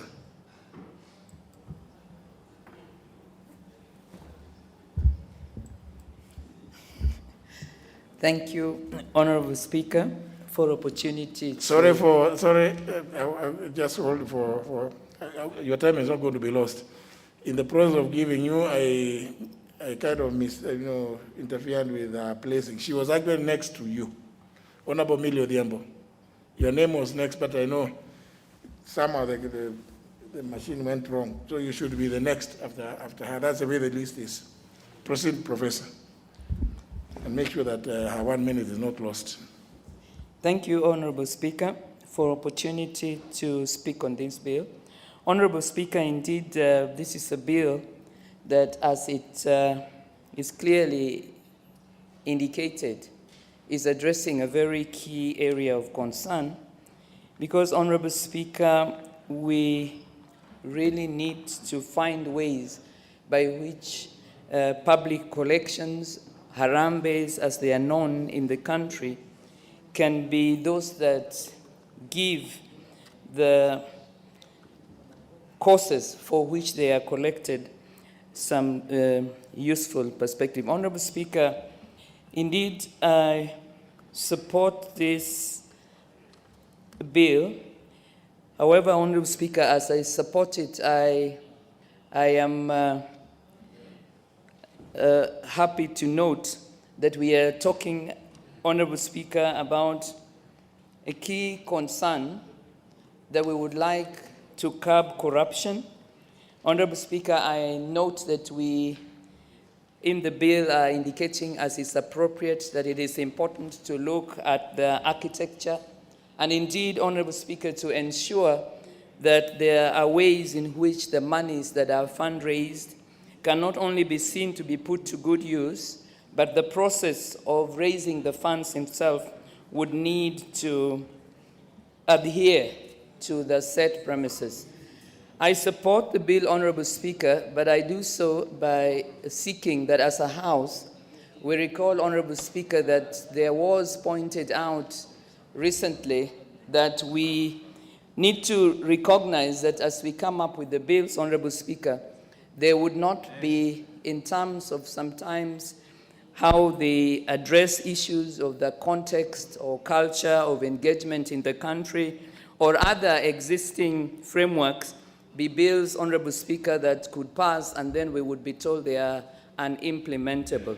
I, therefore, Honorable Speaker, would indeed suggest that it is extremely important that as the bill seeks to indicate, we not only immediately align, because when we are talking about a Public Collection Act of 1960, we clearly do need to align this, and we really must then seek to see how this is addressing the devolved government.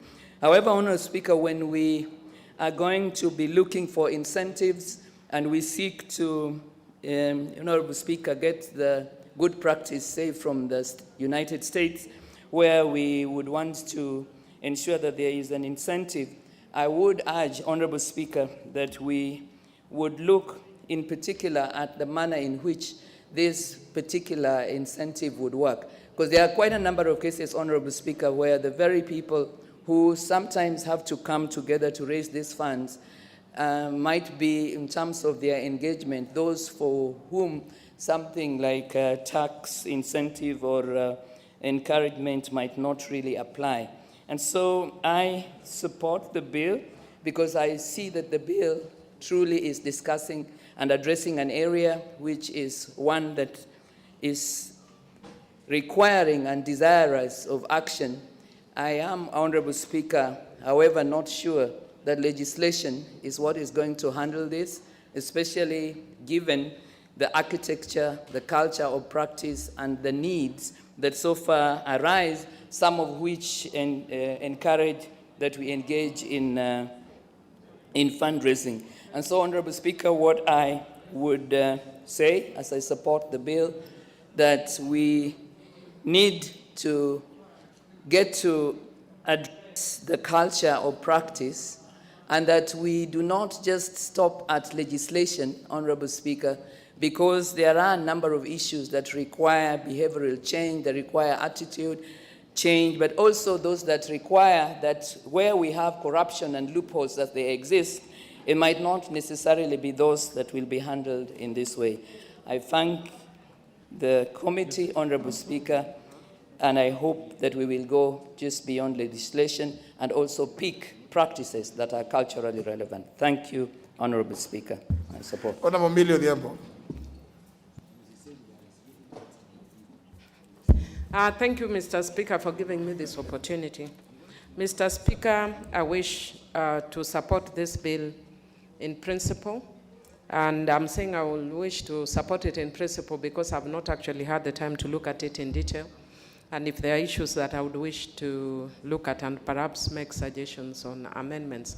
And the reason why is, Mr. Speaker, when I was listening to the mover, he said that one of the things that the bill will seek to do is to ensure that members are not doing fundraisers throughout. I don't know what throughout means in law, unless maybe it's the one that has put it loosely, but you must put a time frame.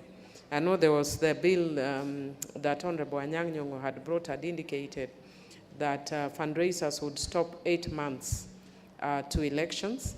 And Mr. Speaker, that was very difficult also to adhere to, because if you stop members of parliament and elected officials, but you have people who are vying against you continuing with elections, then it totally becomes impossible. So if we wanted to stop fundraisers, it should be across the board. It cannot only apply to members of parliament when you have competitors doing fundraisers all over.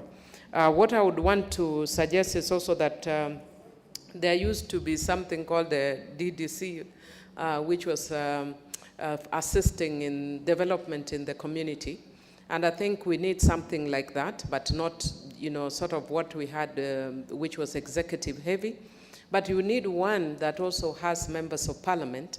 And the reason that I'm saying that, especially when I've noticed in my constituencies, when you have church fundraisers, that sometimes you find one weekend you have even 10 fundraisers, and the next two weekends there's only one or none. But if there was a way in which people could coordinate about how fundraisers are done, so that you don't also overwhelm elected leaders, that people now feel like they need to start finding different ways of making money, and then MPs and other elected leaders will be called corrupt when there is actually a pull or a push from the ground. Mr. Speaker, I would also want to indicate that one of the reasons that I would support that, I know many people may not be very keen on the issue of fundraisers, but one of the reasons that personally I support, I have seen in the last terms that I've been in Parliament, and even now, that there are many beautiful initiatives that have started through fundraisers.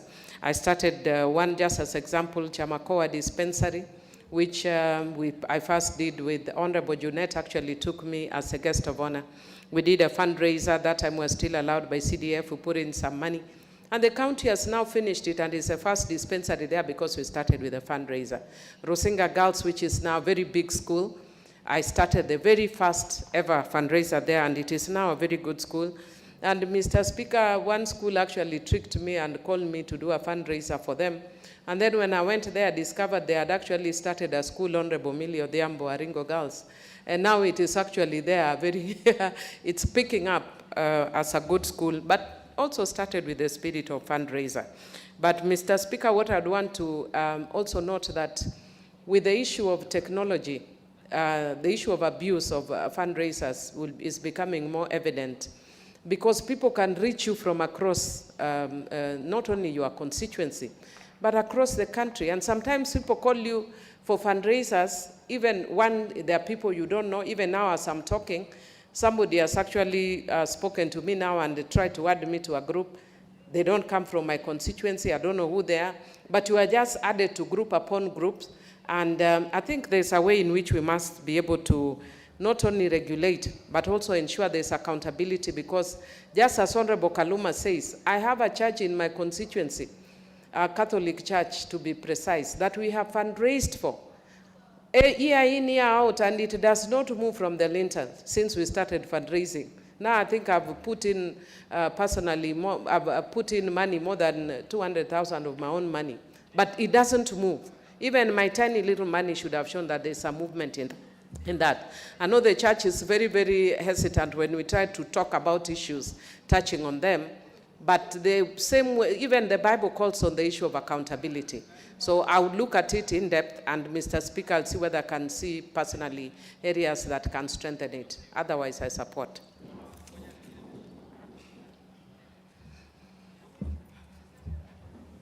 The Honorable Kingara Nganga, member for Ruiru.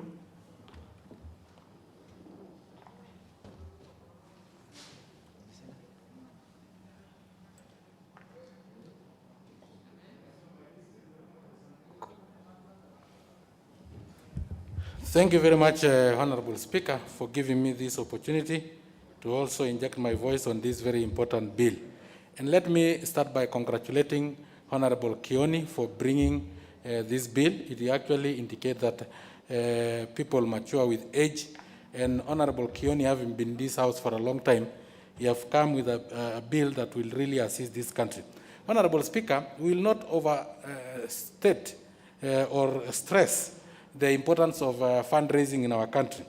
Fundraising is very important, especially for some of us who are from peasant families, Honorable Speaker, who benefited in our education through fundraising, Honorable Speaker. Honorable Speaker, some of the peasant farmers, Honorable Speaker, to access medical attention, Honorable Speaker, especially when the crops are still on the farms, Honorable Speaker, become a problem. And fundraising comes in handy to assist them, Honorable Speaker. To take your child to school, Honorable Speaker, when your crops are still on the farm, when you are buried all your money on the ground through farming, Honorable Speaker, it becomes a real challenge. But fundraising do assist, Honorable Speaker. And we have seen schools, we have seen hospitals, we have seen churches being built through fundraising, Honorable Speaker. Honorable Speaker, but the issue of accountability is very important. And this is what this bill is trying to address. Honorable Speaker, especially when you go to church, when you request and ask, why have you been fundraising for this church every Sunday? We have been fundraising every Wednesday when there is Kesha. We have been fundraising when there is Panda Mbegu, Honorable Speaker, every day, Honorable Speaker, and it's not coming up. Honorable Speaker, they tell you you want to amend the Bible. Honorable Speaker, and because you are scared of the powers above, you just keep quiet, but you know they are misusing the money, Honorable Speaker. Honorable Speaker, this bill will now come and control such instances, Honorable Speaker. Honorable Speaker. Honorable Sankok. Yes, sir. Did I hear you say that when you question, you are told they want to amend the Bible? Yeah, you want to amend the Bible. When you are told you want to amend the Bible, you get scared, Honorable Speaker, because you don't want a conflict with the powers above. You know, you don't know how they will strike you with lightning or something like of the sort. Honorable Speaker, and it is not only in the churches where money is misused. Honorable Speaker, when you see money that is set aside by CDF, 1 million, it will really, you will see the product of it.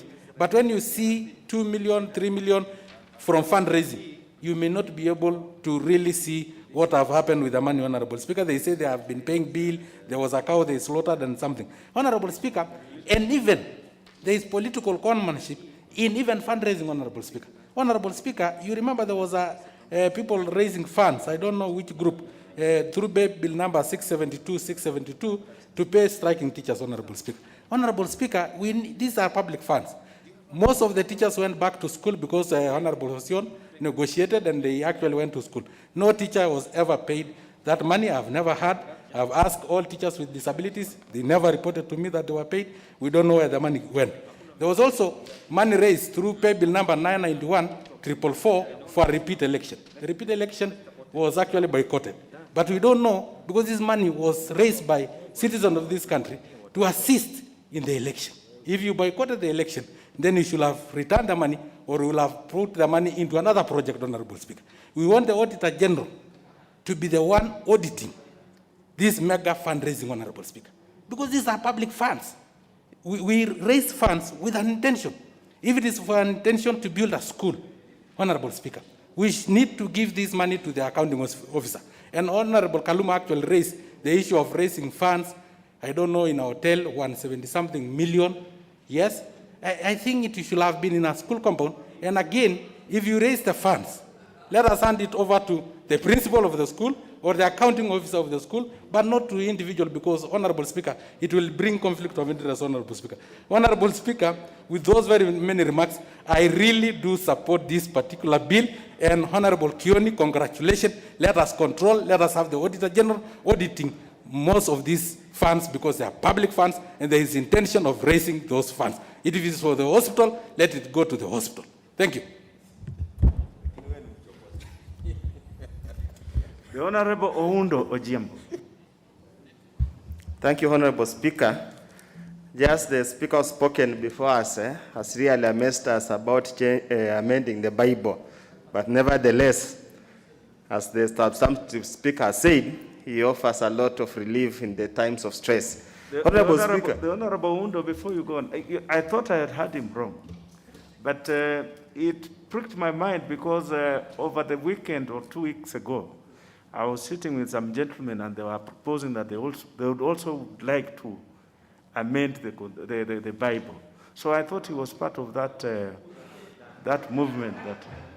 But proceed, the Honorable Oundo, you will have your minute. Okay, thank you, Honorable Speaker. I wouldn't participate in that kind of a venture. Honorable Speaker, I stand to support the bill, but I support with a bit of split mind, in the sense that Harambee spirit, as espoused or as introduced by our founding fathers, has had tremendous impact in this society. Some of us at a personal level are direct beneficiaries of the Harambee spirit. Honorable Speaker, when I was admitted to join Starehe Boys Center School in January 1986, I did not have bus fare to bring me to Nairobi from the dust village of Budenge in Sioport. I stood at the local shopping center with a ball. Luckily enough, I collected some tidy sum of money by then to bring me to Nairobi with the support of the then area MP, Honorable Mudi Awori. That's the spirit of Harambee. I'm reluctant to join the fray that generally regulates and controls the process to an extent that we miss the spirit of Harambee. But nevertheless, over time, and granted all of us accept, Harambee spirit has been misused, has been manipulated, has actually been watered down to an extent that quite a number of Harambees or public appeal for collection, public collections, are an extortionist in some way. So to that extent, we need some kind of regulation. But I would really suggest, and this will review and make the relevant amendments, that could actually categorize those Harambees or those public funds appeal that require regulations and those that do not require regulations. Yes, they have suggested those involving close family friends, those involving relatives and the family. But honestly speaking, that exclusion needs to be expanded to include some kind of activities that are traditional in nature. Honorable Speaker, for example, if we went to a cultural activity and each is requested to contribute a certain amount of money so that a certain function is undertaken, would that amount to Harambee that require licensing and those kind of things? So those are the kind of debate, Honorable Speaker, as a country that we require to have.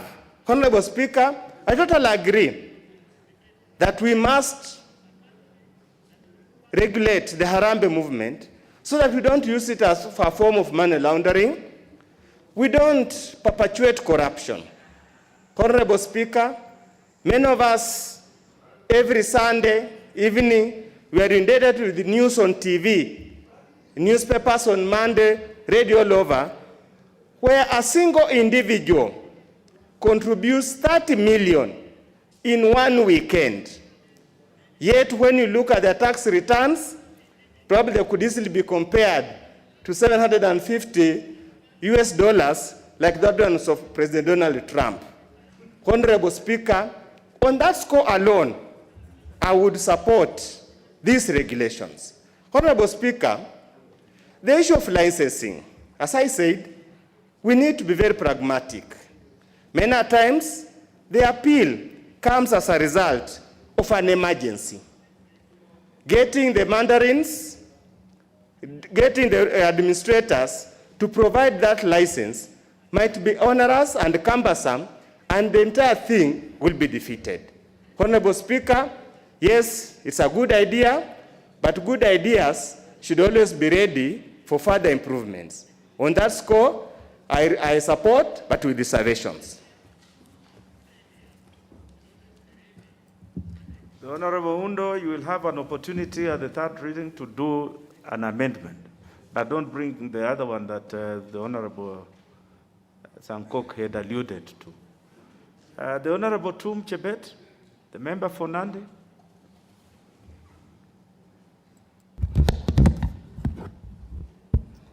Honorable Speaker, I stand to support this public fundraising bill of 2019. It's talking about transparency and accountability. Honorable Speaker, we need to know the use of money which is given for various fundraisers. We need to know that the money is used in the right way. There is no misuse. This bill talks about sufficient investigation of complaints and misuse will be carried out by the appeals, those in charge of fundraising. The other issue, Honorable Speaker, is giving people sufficient time before they fundraise so that somebody can organize himself or herself so that you are not abused.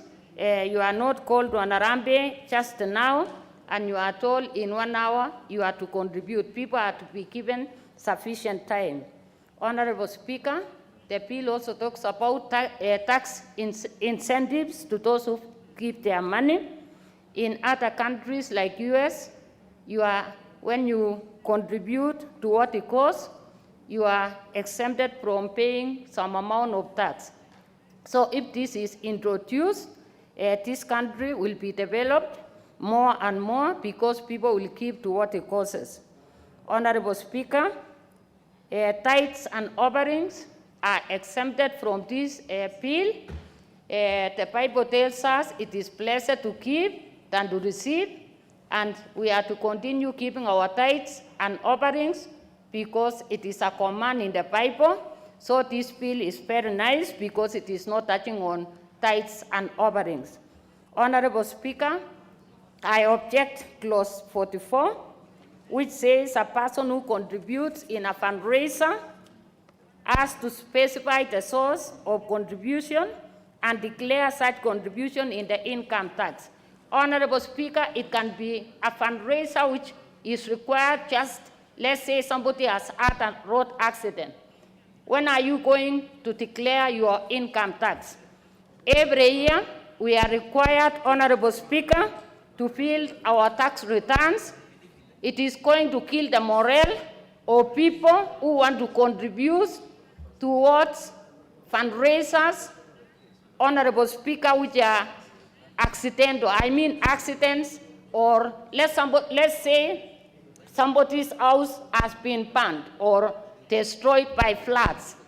When are you going to do the tax returns? When are you going to specify the source of your income? This one is going to kill the ideology of Arambe as per the Act of 1960. So, Honorable Speaker, my prayer is there is need for an amendment in this one. But the rest, Honorable Speaker, I support. Thank you. I see the chair's CIOC is nodding as you make that contribution. I hope he's in agreement with you.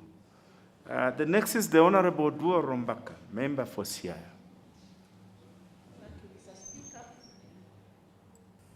Thank you, Mr. Speaker, for this opportunity. I contribute to this bill First, I'm a member of the committee that worked on this bill, and so my chair has ably explained how we found out what the public also wished to hear. It is very important to note that the bill does not remove fundraising as such. It allows it to go on, only that it needs to be regularized to make sure that it is within the law and that people are disciplined enough in collecting the funds. The good thing about this bill is that those who seek to do Harambes will have to go through a process. They have to look for certificates, or rather some permission from the authorities at the county level, wherever they are, to apply for a certificate in order to carry out fundraising. That makes it more serious when you look for a certificate or some permission to carry out fundraising. Then you become a little bit more serious, and then the collection will also be controlled so that nobody really misuses the money. There is also the bit about people collecting funds, but making sure that they do not overspend on administration of the collection. Sometimes you find that Harambee is done and there's a lot of food cooked. You spend a lot of money, renting tents, cooking so much, bringing drinks, but what you're going to collect is so far much, less than what you collect. So even this controls that. Don't spend too much on administration of the collection, but have much more on the Harambee itself. The last point that I want to highlight is the fact that members of parliament or politicians generally, including aspirants, are out of this because constantly they are the guests of honors all the time. And there are so many of these Harambes. In 1 week, you have like 20 of them all asking you to be the guest of honor. And there's no notice. You just wake up in the morning and you find a card there with your name that you're the guest of honor. And you are never told prior to that. So it is controlling everybody here. Members of parliament may not participate in it, but at least there will be a breathing space in which members of parliament can play some role. But not all the time is Harambee being held and a politician is the guest of honor all the time. So it gives chance to other people, businessmen, and other people within the community to be members of the committee of Harambes or to be guests of honors in these Harambes. Otherwise, the mission for which Harambee is being done, or is being done, is also checked by the authorities that will control the Harambes. How much are you collecting? How much do you really need for the projects that you want to undertake? What are you going to do with the balance if you collect much more than what you needed? Those are some of the issues that came up, and as we deliberated on it, we realized that a lot of issues are still emerging. What does the committee of Harambee do when they collect much more or when they collect much less? Do they do another Harambee immediately? When can they do it? So I think it is putting us on check. It's putting us on check, and I think there is need to, the most important thing about the bill is that money will not be misused. It is hoped that money will not be misused as it is today, where everybody is doing Harambee for anything that does not require Harambee. There are some Harambes that are really not necessary. They are family related. So you can do a Harambee within the family, like a wedding and so on. But you see some people still carry out big Harambes. So I know that Harambee is good for school construction, for hospital, for school fees, for sickness in hospital. Those are good reasons for doing Harambes. But there are some that are really not necessary, and therefore the bill will control some of this. Otherwise, I support the bill, and we continue to listen to more ideas as we continue to amend it and to improve it. Thank you. I support.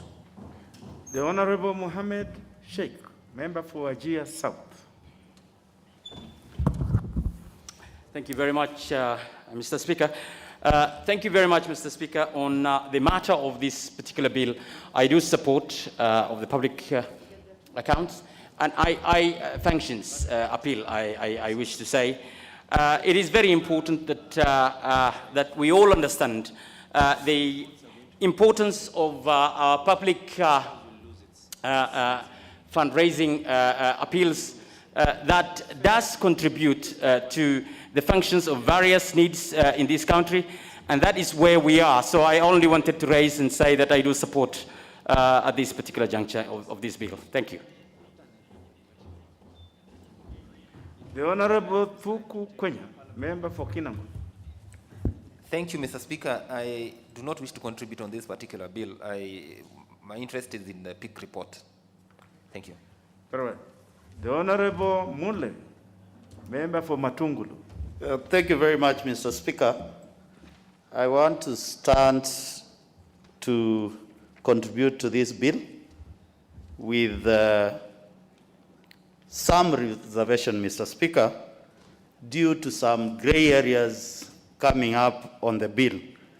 And the first gray area we need to look at, Mr. Speaker, is whereby we are saying that we create incentives for those people who give in these Harambes.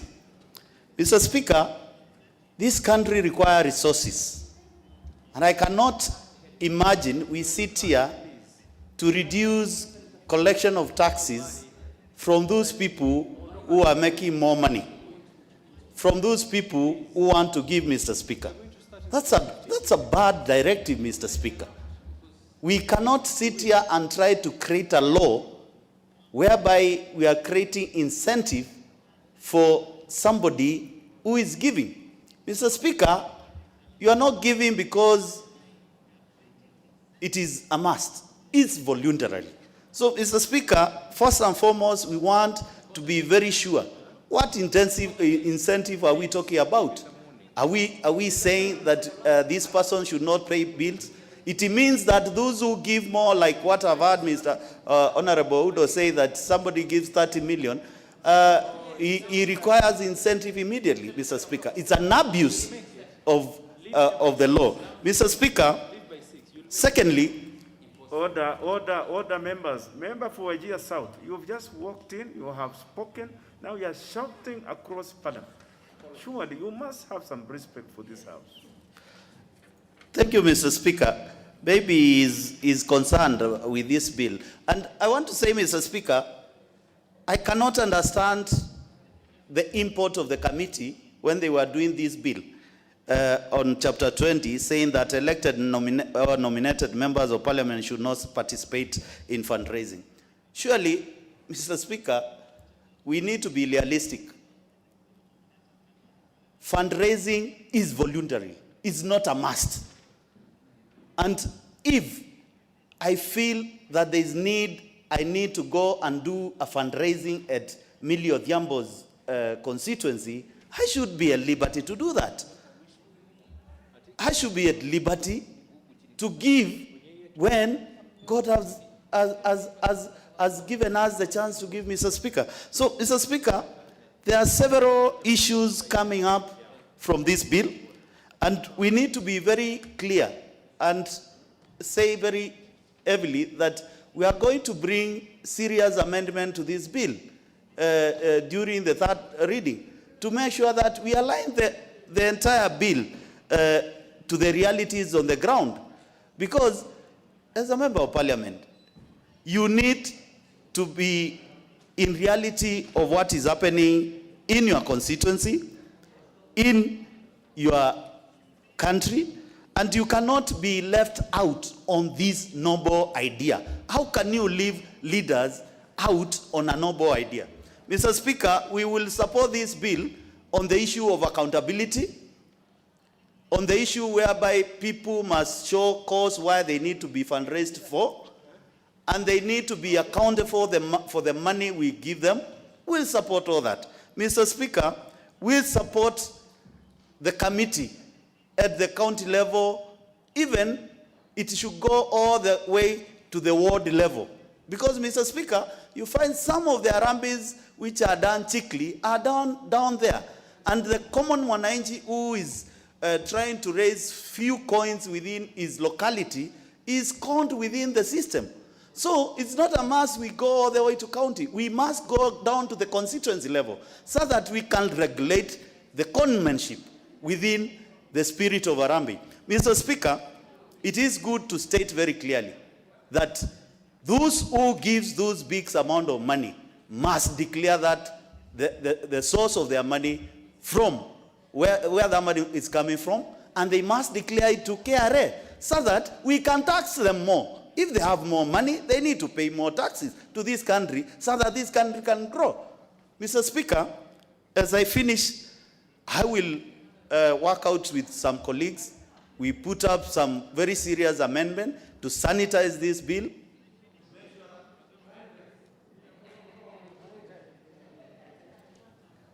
The honorable member for Matungulu, you want to sanitize?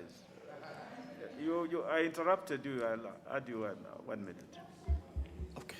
I'm saying we must bring amendments to make sure that the bill carries the spirit of Harambee, not the spirit of corruption. Thank you. Very well. The Honorable Abdisalan, you have just come in. I'll not give you this opportunity. The member you are sitting next to is ahead of you by far. The Honorable Manzo will have the next say. Thank you, Mr. No, Speaker. the record here is clear, Abdisalan, but you will have an opportunity. Don't worry. Thank you, Mr. Speaker. I will make a short contribution on this bill. Mr. Speaker, fundraising in Kenya is a very, very serious matter. It's historical, and it is an African way of doing things. And there are very many fundraisers, Mr. Speaker, which are in good faith, go into good cause, and fundraising is voluntary. It's not a must. Although now the way things have turned out politically, it seems in every single fundraiser, one of the key people looked for or is put under pressure to participate in fundraising is a political class. And that still does not kill the spirit of Harambee or free and voluntary giving. What we have to be very careful with in this particular law is to make sure that fundraising is not used where there is no proper need, and mainly to do criminal activities such as, transferring money in a way. So there must be a way of making sure there is transparency. Clearly, there are a lot of occasions there is need for fundraising in the case of emergency, in case of sickness, in case just individuals want to come together and assist somebody. And today, Mr. Speaker, fundraising has also gone digital. People are in WhatsApp groups, and they are able to give as the Lord has blessed them when building churches or when assisting people. And in a lot of occasions, Mr. Speaker, one can be able to account for the monies of fundraising. For example, if it is a funeral arrangement going on, like I have one in my constituency where a young man was shot by unknown criminals this week. And the family didn't expect it. I mean, it's a shock to everyone. And in a way, one way or another, because it's from my village, I have to participate to make sure he has a decent send-off, Mr. Speaker. Just as Joseph of Arimathea did. He was just a good-natured man who gave assistance to make sure that Jesus Christ, for the Christians and for the world, at a decent funeral. He didn't know that he was doing such a great thing to such a great personality and a savior of the world in those days, Mr. Speaker. And therefore, when people do things or when they fundraise or they do good things to others, it is a good cause. But the only thing we need to check, and I believe in third reading we have a lot of work to do in this law, it is whoever is trying to do money laundering through Harambees, or to lose, or to make sure we don't lose the spirit of giving, the spirit of Harambee, the spirit of assistance. Because in Islam and in Christianity and many faiths in the world, it's a virtue which is entrenched in the Bible and in the Quran. And even we assist people for free in a lot of occasions. Even as you drive by, you find a situation where you need to do something. You find a beggar on the street, it is encouraged, you give them something since God has blessed you, if they have no legs or they have a deformity. So I think that particular spirit, that particular policy, which has not been dealt with over a long time, Mr. Speaker, this is the time to deal with it. But again, we have to make sure there's no conflict of laws. We know the IBC Act, when a certain period during the elections, to avoid corruption and to avoid voter buying, members of parliament or people seeking elected positions are stopped by another act from conducting arambis at a specific given period, Mr. Speaker. So I believe we need to make sure that there is no conflict of laws. We need to make sure that the right purpose is served.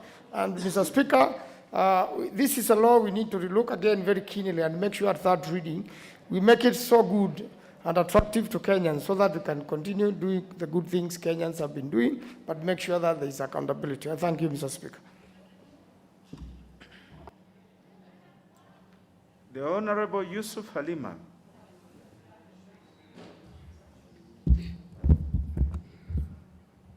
Thank you, Honorable Speaker, for giving me this opportunity.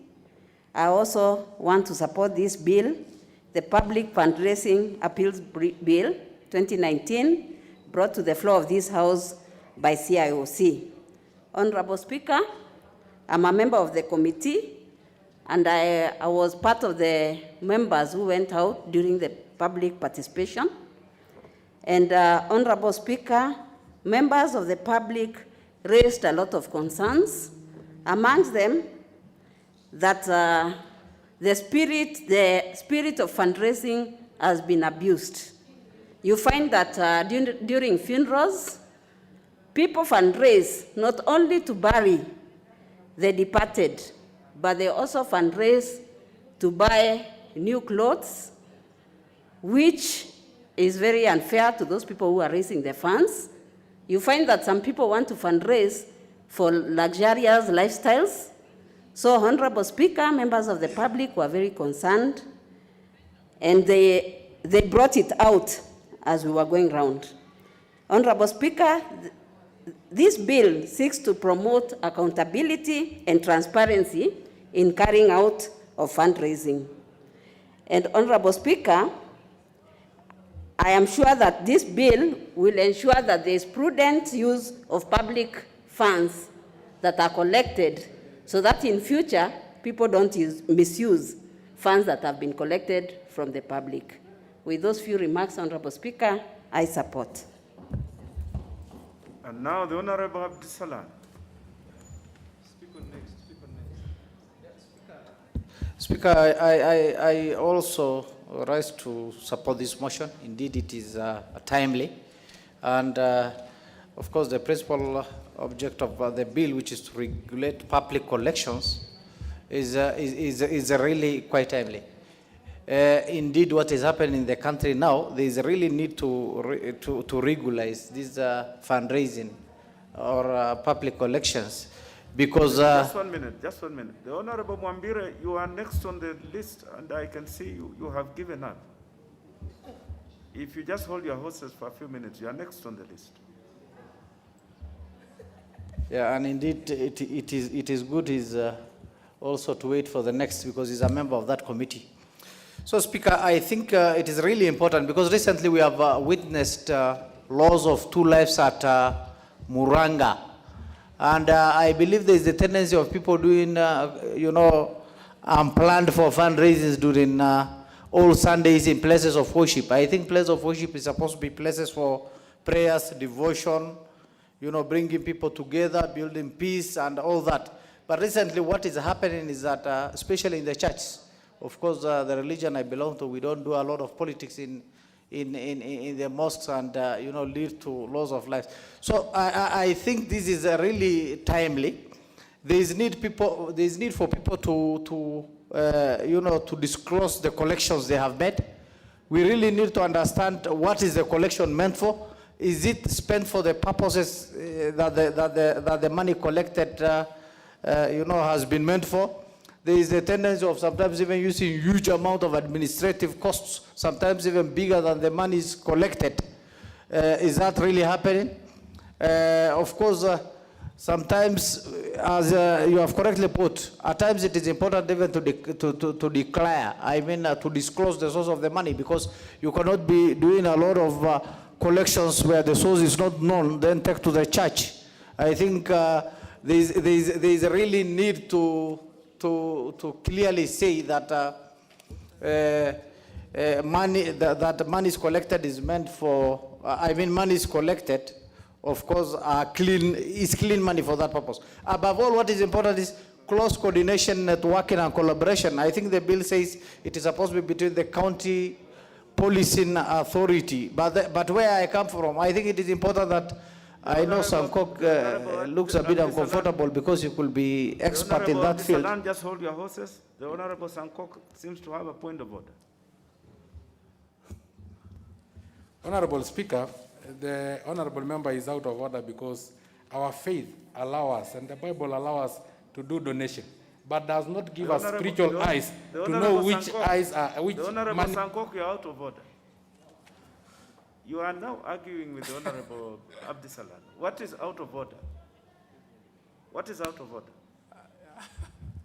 He is actually misleading the House by saying that we should have spiritual eyes to determine which is clean money and which is dirty money. The Honorable Sankok, that is argumentative. Let the Honorable Abdisalan also have his say. Maybe, Mr. Speaker, the member subscribes to the Tangatanga squad who are good in in that whatever. But that's it. I think that is on a light note. Speaker, I think there is need to have closer coordination, collaboration, and networking between the county security team and whoever that is conducting the fundraising. Of course, the license should not be meant to hinder, conducting the exercise. But it is important that there is that close coordination, networking, and collaboration to ensure that we do not have issues of insecurity reported during times of fundraising. That said, Mr. Speaker, I think the aspect of, giving 21 days could be a long period of time. I think there is need to reduce that period. That notwithstanding, it is also important that we do not discriminate against only members of parliament, MCAs, and nominated members. If it is all elected people to avoid fundraising, then be it. But if certain elected groups will be participating in fundraising, then everybody should participate. Then what about the aspirants? Should they be participating in fundraising? And you are also obstructing from sitting. Indeed, we have an obligation to attend to issues affecting our constituents. I think there's also a need to amend that and look at it. That said, the safety, security of the people supersede. The Honorable Mwambire Ngumbao.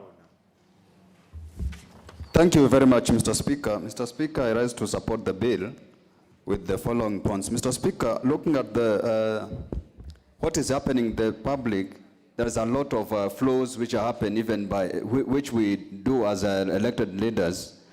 Mr. Speaker, there's a regulation that even if, for instance, if I participate in a fundraising and I'm given something as a donation or as appreciation for participating in that fundraising, Mr. Speaker, I'm supposed to declare it. But Mr. Speaker, if you look at records for the last 3 years, I have not had anybody declaring anything, including those who are known to be making fundraisings every time.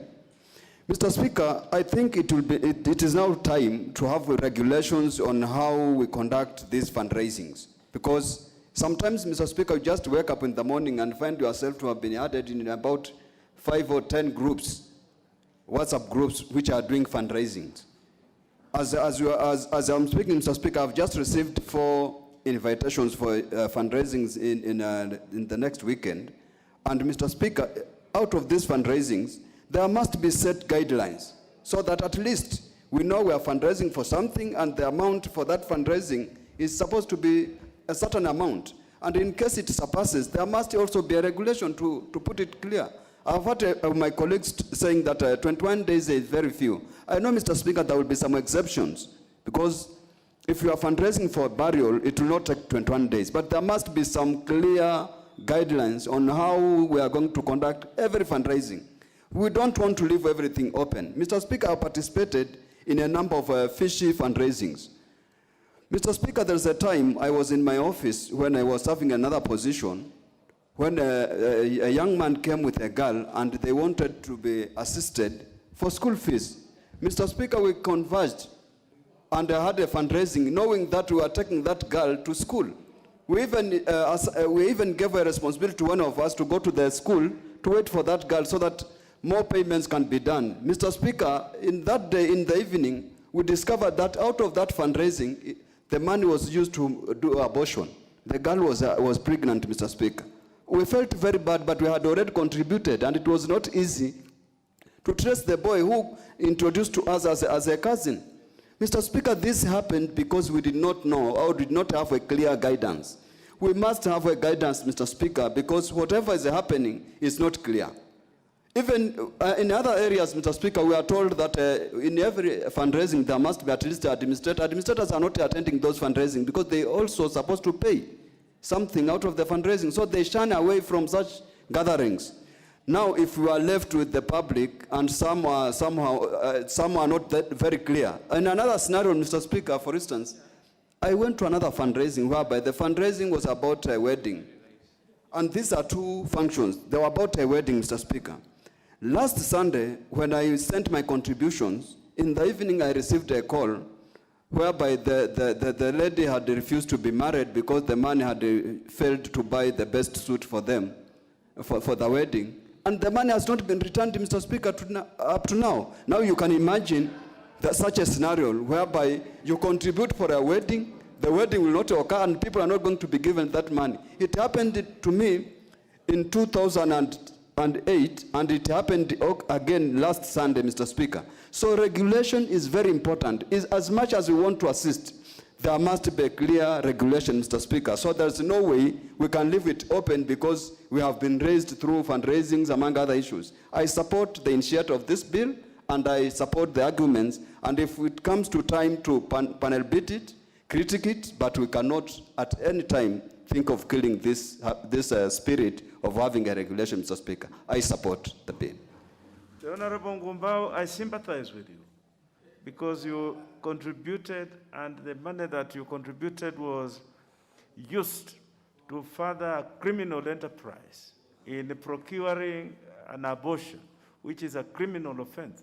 So you could have actually been an accessory abetting that terrible activity. So it is good that the young man disappeared, and I hope that the young girl survived to live a good life. We shall have contribution from the Honorable Ngugi Ndwati. Thank you very much, Mr. Speaker, for giving me a chance to also make my contribution. And from the onset, Mr. Speaker, I want to say I support. It's a very important bill because it talks about how we are going to license and regulate Harambes. Honorable Speaker, I participated in Harambes in my constituency, where you think it's a very serious matter. In the evening, that money is shared. Honorable Speaker, especially churches, it's a big challenge. People like us who come from near Nairobi, we are made to suffer a lot because every morning by 7:30, I'm in the constituency to attend our function, which starts at 7:30. Then at 9, I join another church. At 11, I'm in another church. And it's a big challenge. And it's because these things are not regulated. And you know the intimidation, Speaker, which goes around churches is a huge challenge. Honorable Speaker, even in some of these churches, we have participated in Harambes. You do one in January, June you are doing another one, December you are doing another one, and a particular project is not completed. And it's a big challenge. I want to say, it is important we also involve the government, especially the Public Works Office. We want to know how much these buildings are costing, because the Christians themselves, they cannot be able to determine the cost of these particular projects, and it is left to the church leadership. And Honorable Speaker, you will agree with me, the ordinary Christians, they cannot be able to know this. It's not that, Honorable Speaker, we are refusing to participate in Harambes, especially for noble causes. I know Personally, I've participated, maybe where there are medical bills involved. School fees, we have also been involved. But if we are to overcome this challenge, we need to have clear regulations so that when those cards come out and you are a guest of honor, you know what you are going to do. Otherwise, Honorable Speaker, with those few remarks, I want to say I support. We shall have finally the Honorable Koi Waruke. Thank you, Honorable Speaker, for giving me a chance also to contribute on this. Harambee Spirit was started by the first president of this Republic of Kenya, Honorable Jomo Kenyatta. And it assisted many, mostly vulnerable families, poor children who were going to school and they did not have school fees. Of late, Mr. Speaker, people are misusing Harambee Spirit, as many contributors have said, because we use it on other issues, even if it is for funeral. Mr. Speaker, they can fundraise like for 5 million or 3 million shillings, because I've witnessed here in Nairobi most of the time, Mr. Speaker. Because you wonder how the dead body can consume 3 million. But it's just send off of a dead body to Paris. Like Muslim, they use, let's say, maybe 15,000. But as Christian, you can collect as much as you can, to the tune of 5 million. And this person is dead. And he's here in Kenya, not abroad, Mr. Speaker. I think we need to change. We need to regulate, as I've heard from my friend there. Regulation must be there. And I want to thank the member who brought this bill, Mr. Speaker. I support it, because of late the way we are doing these Harambees, Mr. Speaker, is not for the genuine issues that we are supposed to use fundraising, Mr. Speaker. Mr. Speaker, it is good. Harambee is good. Even me, the other day, I was assisted by members of this house. I did not divert it to something else, but they contributed to pay for my bond to come out. That is an issue that the money intended to, and I want to thank the members of this house who contributed. So we need to actually to be honest with the Harambees, because somebody he or she has denied he or himself that money to use it on something, because we all have families. And Mr. Speaker, if they fundraise for you, and then you divert money on such things, Mr. Speaker, it is not needed. So, Mr. Speaker, but let us not kill Harambee, because we need it. Yeah, like I needed it, Mr. Speaker. So, it is good that people whom we are fundraising also be honest, Mr. Speaker, that the Harambee you are intending to collect money for, it must be for that purpose which you are needing that money for, Mr. Speaker. But I support. Thank you, Mr. Speaker. Very well. I think those were the members who had interest in this one. I will now call upon the mover to reply. Thank you, Mr. Speaker. I want to take this opportunity first to thank members of committee who sat through quite a bit of time to come up with this bill. I want to thank members who have made the contributions. And we have been here keenly listening to the ideas. I agree that this is a spirit that has been there. There is some bit of misuse or abuse that is currently going on, and we will be more than happy to receive or to be part of the whole House during the third reading so that we can take in the amendments, the many amendments, and we need to improve it. It's not an easy area to register it, to pass a law on, but as members of Parliament, we have that responsibility.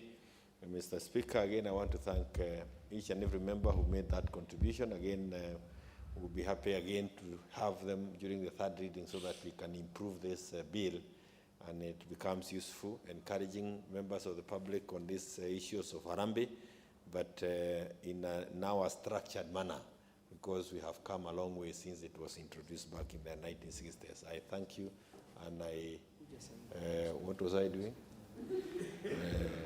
I reply, Mr. Speaker. Thank you.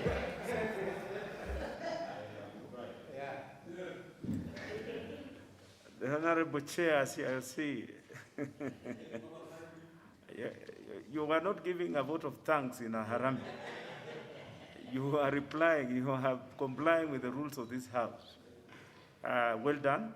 I direct that the next necessary actions in this particular regard will be taken when the matter will be put down on the order paper again for good reason. I therefore direct that we move on to the next business on the order paper.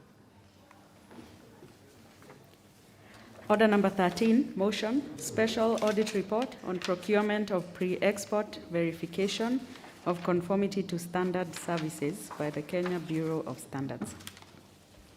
Chairperson, Public Investments Committee. What is out of order? The Honorable Nduati. The matter about to be discussed is a very serious matter. I wonder whether we have the quorum, the necessary quorum.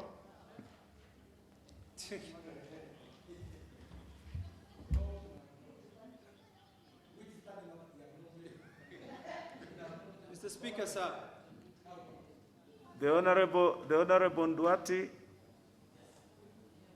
Nduati is within his rights that at any point, any member rising in his place may raise the issue of quorum. I will therefore direct that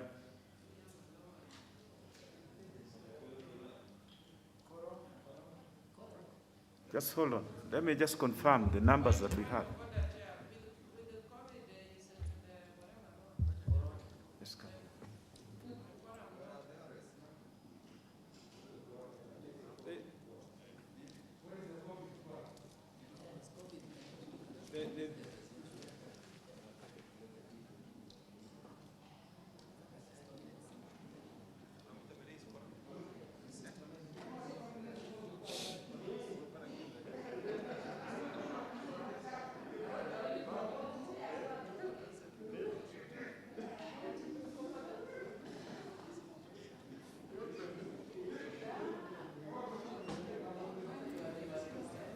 Honorable members, order members. I confirm that we do not have the requisite quorum. The honorable member is well within his rights. I therefore direct that the quorum bell shall be rung for 10 minutes.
Oi, wanakuja?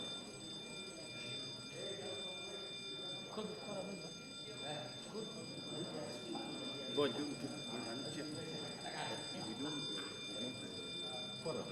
We have to do it next week. First item. Yeah. Lakini hii it goes to show wao hawana numbers. The question is, how do we get the numbers?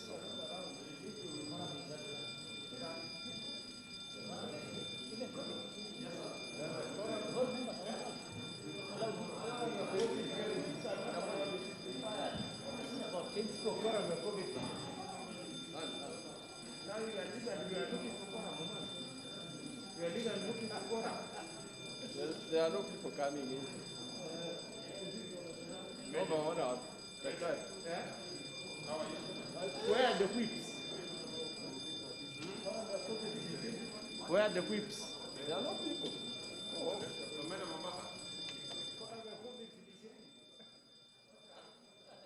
Daktari, no people.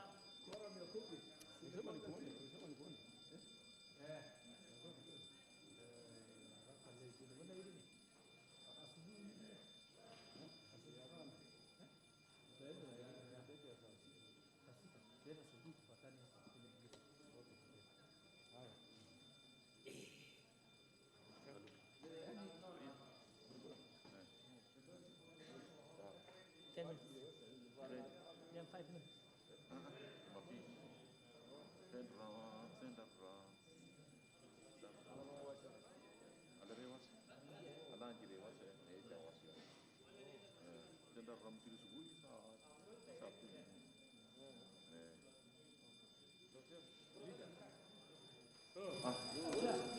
Tumejaribu. Leader. Unajua, if we go on with this standard.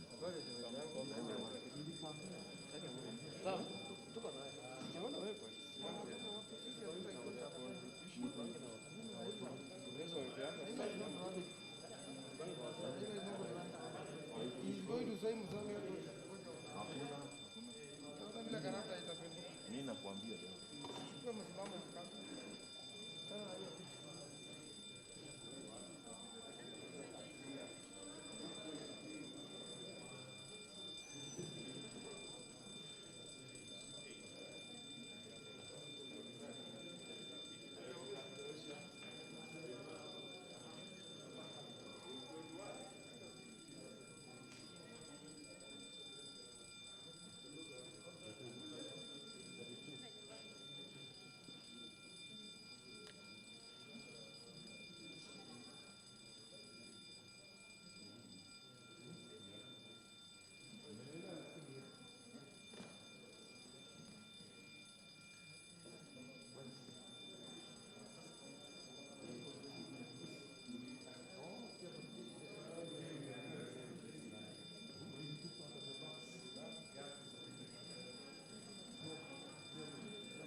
We are only 21.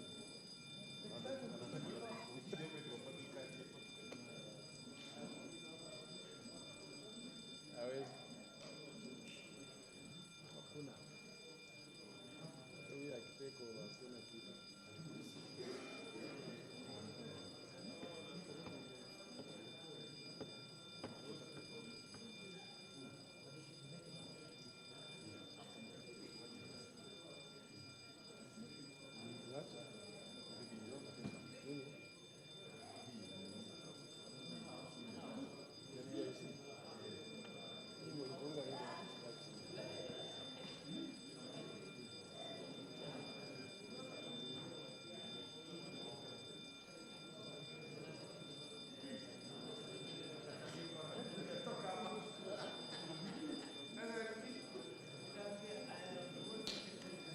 Thank you.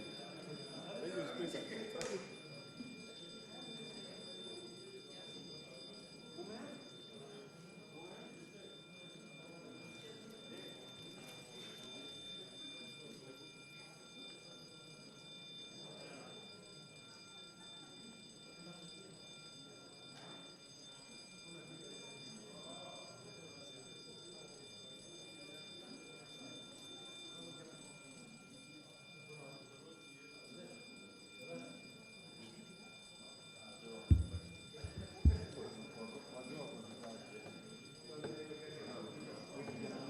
Order, members.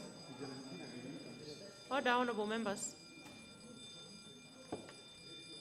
Seems like we are not able to gather the necessary quorum. So,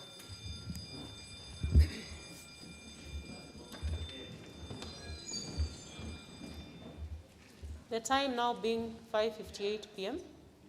This House stands adjourned until Tuesday, 13th October 2020 at 2:30 p.m.